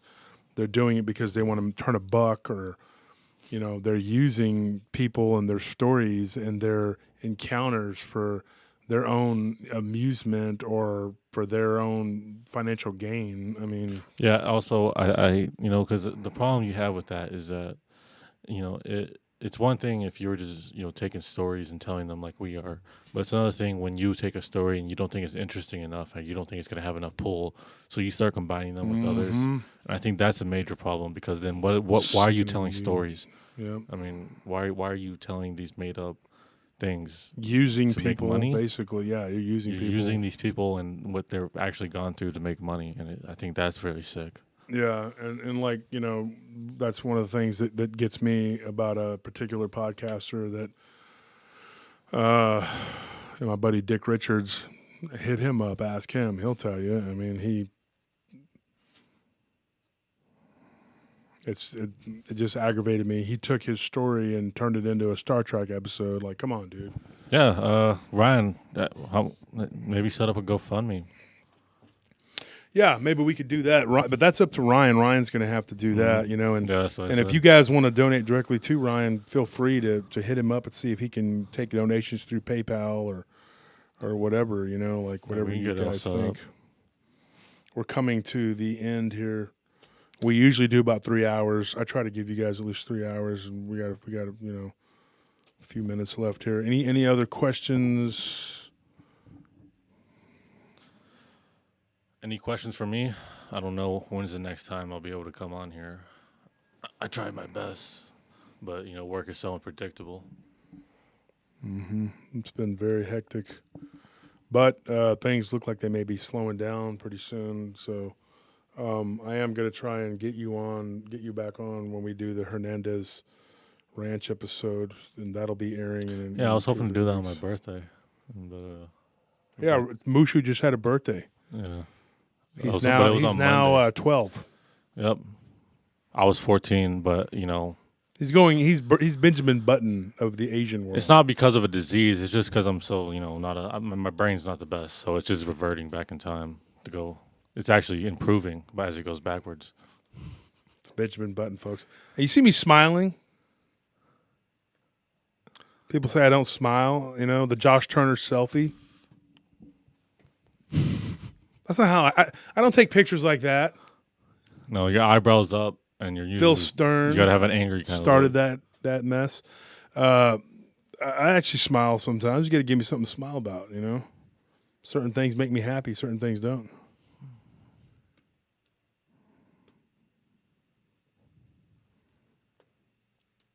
Because I love the Q&A bonus content. You're a good dude, Josh. Thank you. I like to think I am. I'm not always the best, nicest guy in the world, but I do have some integrity and I have some moral fortitude. I try to do what's right at least. Thanks everyone wishing me a birthday, but it was on the 25th of January. Is Austin, Texas going to turn into the new Portland, Oregon? Depends on what you mean by that. Austin, Texas will always have an element of rough around the edges type people. Yeah. So probably not. You guys are all gentlemen. Thank you, and God bless you all. My favorite YouTube channel along with Vic's. Vic's still very much a good friend of mine. Yeah, and, I like Vic a lot. Someone who's very true to themselves, I think. Yeah, Vic is a very genuine person. Mm-hmm. People keep telling me I look bored when I go live. Bettina Moss, hey, what's going on? I was just messaging you. When are you doing your next? Tell the folks, Bettina, when you're going live again. When you're doing your next show. I've had a couple, Ginger. None real big. Very minor stuff that, you know. Which movie werewolf would you say looks most like the Dogman?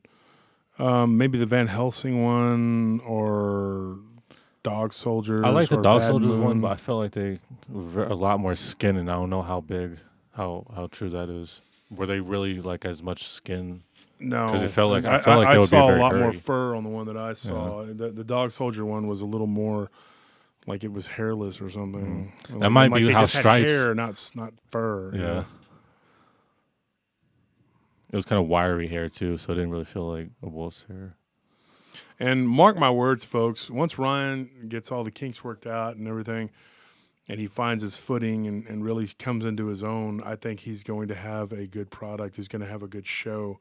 He may start doing little 20 to 30-minute shows where I may not be involved. It's just going to be him. But whatever he decides to do, he puts his heart and soul into it, and that's why I wanted to help the guy, because I believe in what he's trying to do, because he's a good guy. Happy birthday, Christy. Hopefully he doesn't late prove me birthday. wrong. I know, but I don't think he's one of these two-faced people. And B Moss is going to be Friday at 6:30 That Friday at 6:30. on the live Crypto stream. Normal Encounters will be Moss on Friday. 6:30, so you're going to compete with me? Okay. Oh, okay. All right. Let me write that down. Another enemy. No. Moss, why don't you go on at 6? And our show drops at 7. And I can come on and chop it up with you a little bit. Maybe, I don't know if I can try to make it by 6. Our show is only an hour, so on Friday, and so it'll be from 7 o'clock to 8. So maybe if you want to come on, or maybe you want to do a show at 6, I could show up and we could chop it up a little bit and talk. Brian, thank you, Brian, for the $5. Mushu, what's up with Josh? How did you like the Josh Turner facts? And what Brian is talking about, and Brian, I want to ask a question. Spell out how your name is pronounced, because me and Ryan and Nelly were trying to figure it out last night. Is it Brian Clough? Yeah, I didn't want. Or I Brian didn't say Clough. We're not 100%. I feel bad when I say names wrong, because my last name's it's spelled out like long, but it's pronounced Lung. Lung. Yeah, so people confuse it. So I understand when I get like my last name. Nowadays, when people just like Tony Long, I'm like, yep, that's me. Yeah. I don't even bother correcting them now. Yeah. So if Brian, what he's talking about are the if you go to the Paranormal Round Table, there were all these Josh Turner, the flu gets Josh Turner shots, and all these other funny things that you guys had come up with. It was pretty funny. Do you have an episode on cannibals? I don't think so. I haven't been on one. Why would you just talk about cannibals? I don't know how that's a very... I mean, are you talking about like Bigfoot being a cannibal? I don't know. Like, You mean human cannibals? Because I don't know if that's very cryptid kind of thing. Clough. Where did you say that at? See, Clough. Okay. Clough. Brian Clough. Okay, now we know. We can Right. stop calling you Claw and Clough and whatever. Clo, because it looks like, yeah. Yeah, and Bettina, no problem. What platform are you going to be on? He said Facebook. B Moss. Luong. Yeah. And I don't know how to spell Mushu. I just however you want to spell it.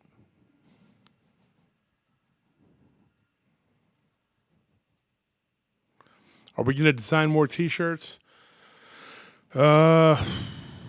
Should we? Because I mean, we have to trademark, copyright all this stuff, so it costs money. So because we were threatened with people saying, "Oh, we're going to take your blah blah blah," and do it because this is the kind of crap we have to put up with.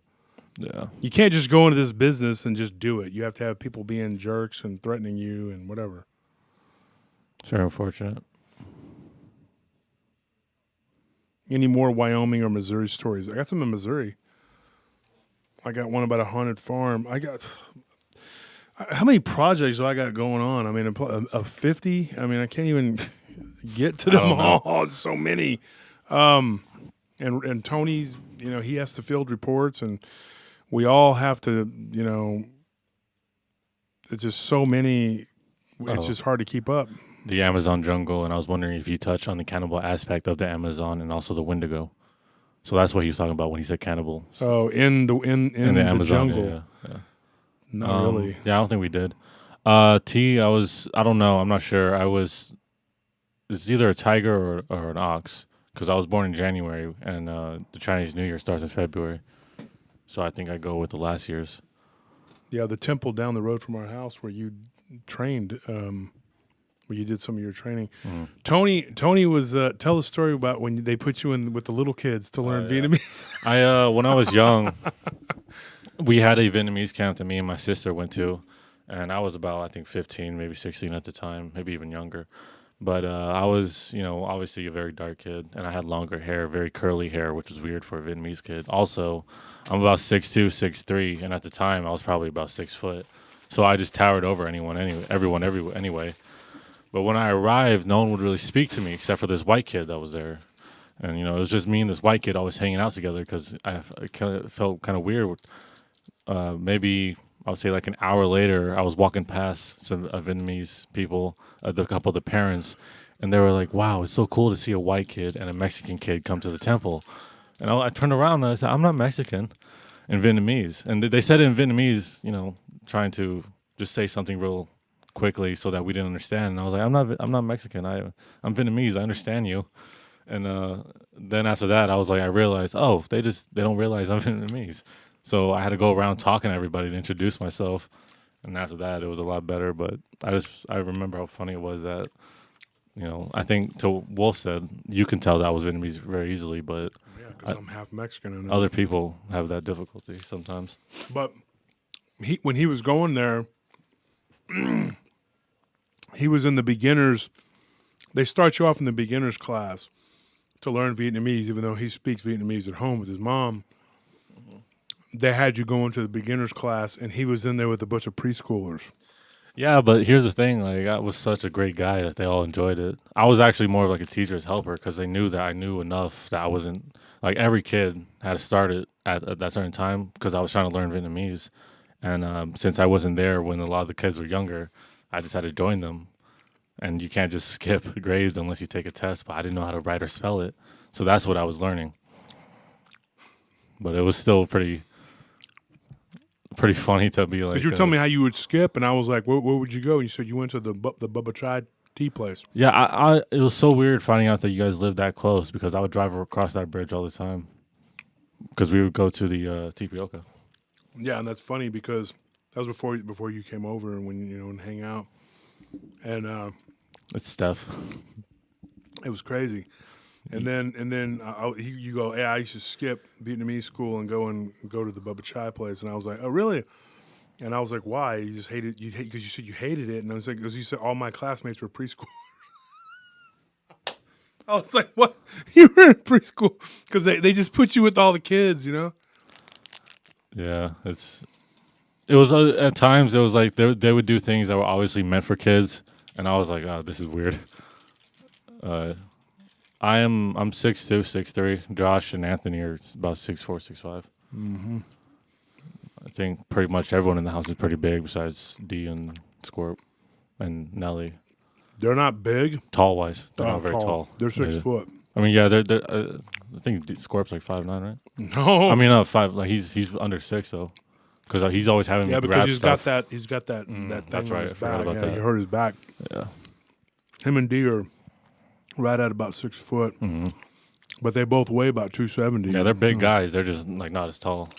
As I weigh me and 340, so Anthony. Zane's a big dude, Zane weighs about 320. and he's tall. But yeah, I wish he could eat a Kondak bar. He doesn't have the. You don't have the heart for a Kondak bar. no, this is a stabilized. It's like a healthy protein bar that actually tastes okay. I mean, it's not super delicious, but it hits the spot and it's not fattening. So I guess I was like Billy Madison, except yeah, you were like Billy Madison for real. Yeah, I guess.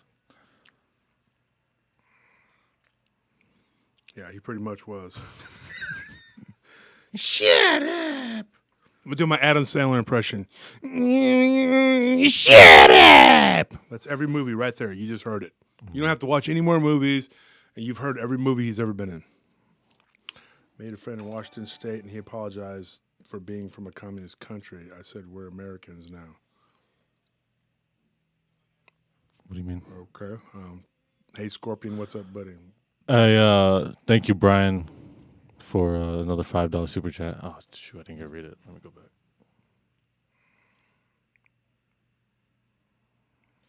He said, "Did you do the werewolf and Dogman subject? Shout out to Ryan. The last show was awesome. We appreciate that." I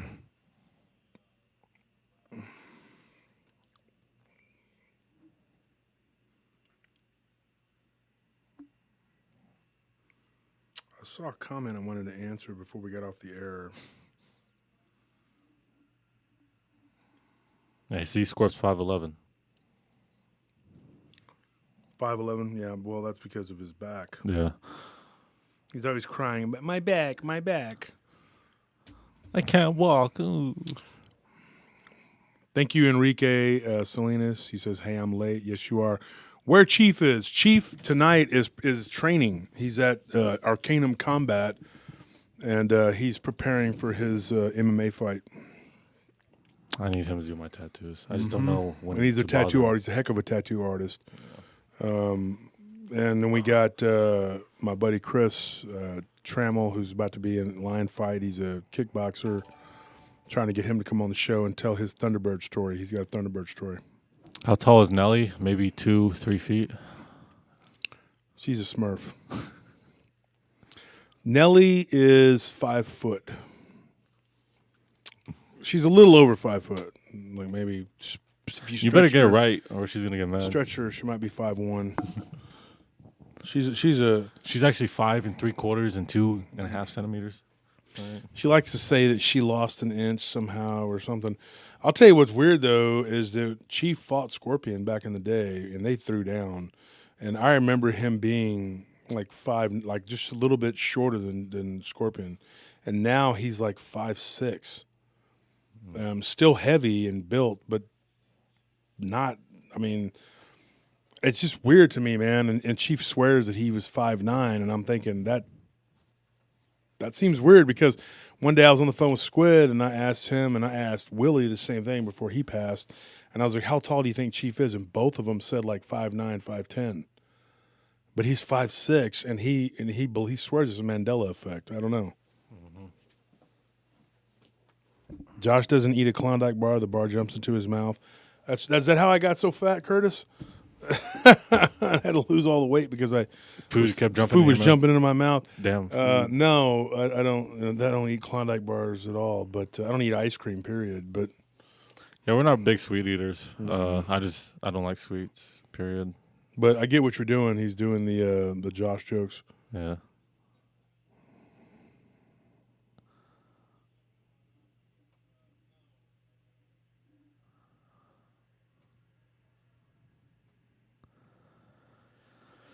You love when I have my cousin Trey on. Trey's a good guy, man. He really is.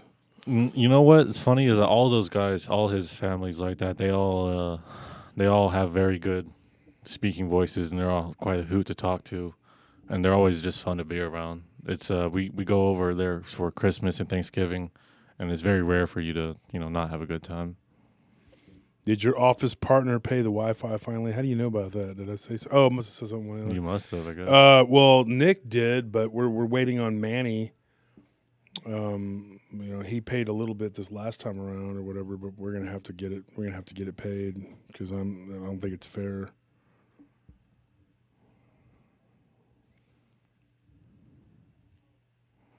Mandela effect is quantum pollution from the CERN network. I agree, very possibly. Hey, what's going on, guys? Just jumped on, and I wanted to say mad love and respect for you, fam, and for the podcast. When you have back problems, you lose height. Thanks so much. Night, y'all. Are there any cryptids out of Virginia? Nelly, yay. That's true. Nelly does have a back problem, so she might have lost that inch. I'll never give it to her, though. She'll always be under 5 feet to me. Okay. Y'all are always picking at each other, all y'all. Steph O'Connell. Do I know you in real life? I think I do. You called her Steven earlier. Because is that Steven? No, it's Steph. Oh.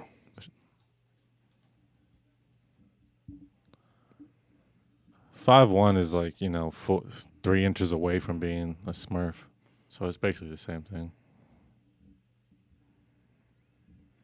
Oh, Hey, you guys are James. lucky that Nelly is asleep. She's asleep. Says I agree too. Multiple timelines created. Yep. Oh, we eat ice cream. I don't eat it. I love Bluebells, but I just Bluebell's good. I just also don't, I when can't you eat live it. in Texas long enough, the heat it's really got to be really hot for you to be like, oh, that's hot enough to want to eat ice cream. And good night, everybody. We're gonna start closing it down. We're just reading some of the comments off right now. Just ending it. Hey, Anthony, can you shut this down for us? Because we don't know how to do it. Yeah, we're useless without you. Please. Don't Please, bring in sir. the noodle. Can you shut this down? We're done. I finish. You know where we get that from? His brother Gordo. And Gordo, if you're listening, you're probably not. He's probably either working at HEB right now at this grocery store. 10:42. He might be asleep. Well, he might be at the grocery store working.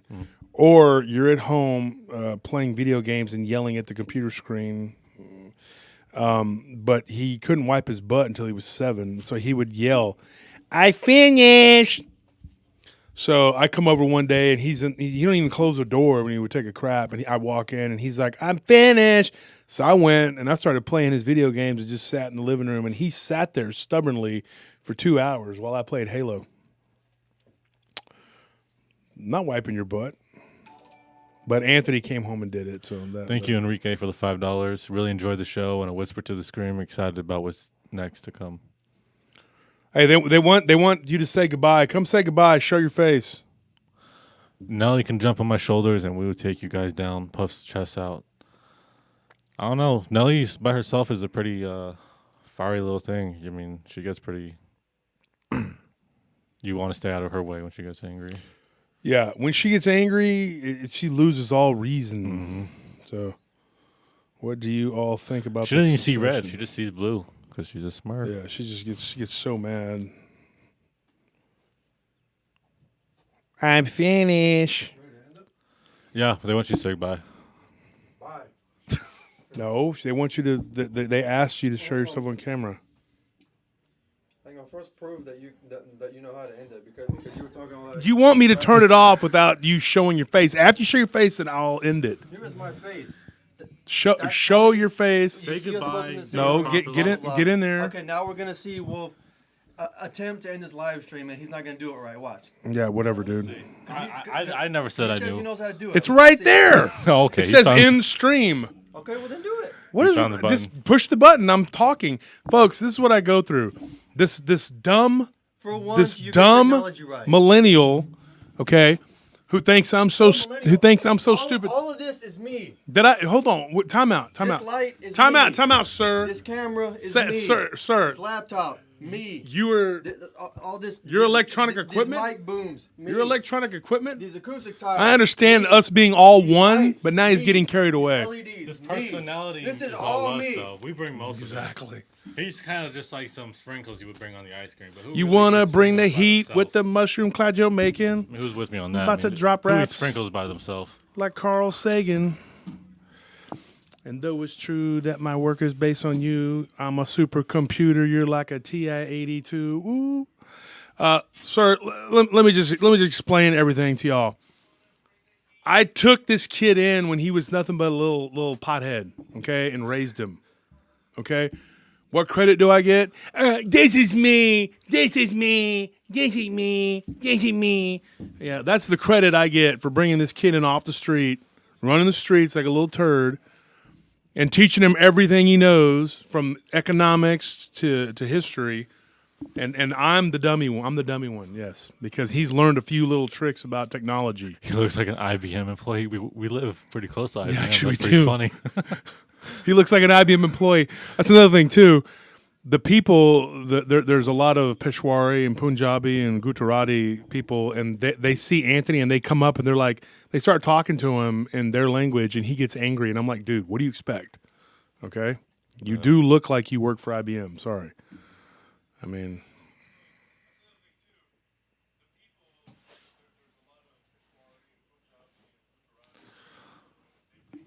He's got jokes though. Yeah, he's got annoying wit.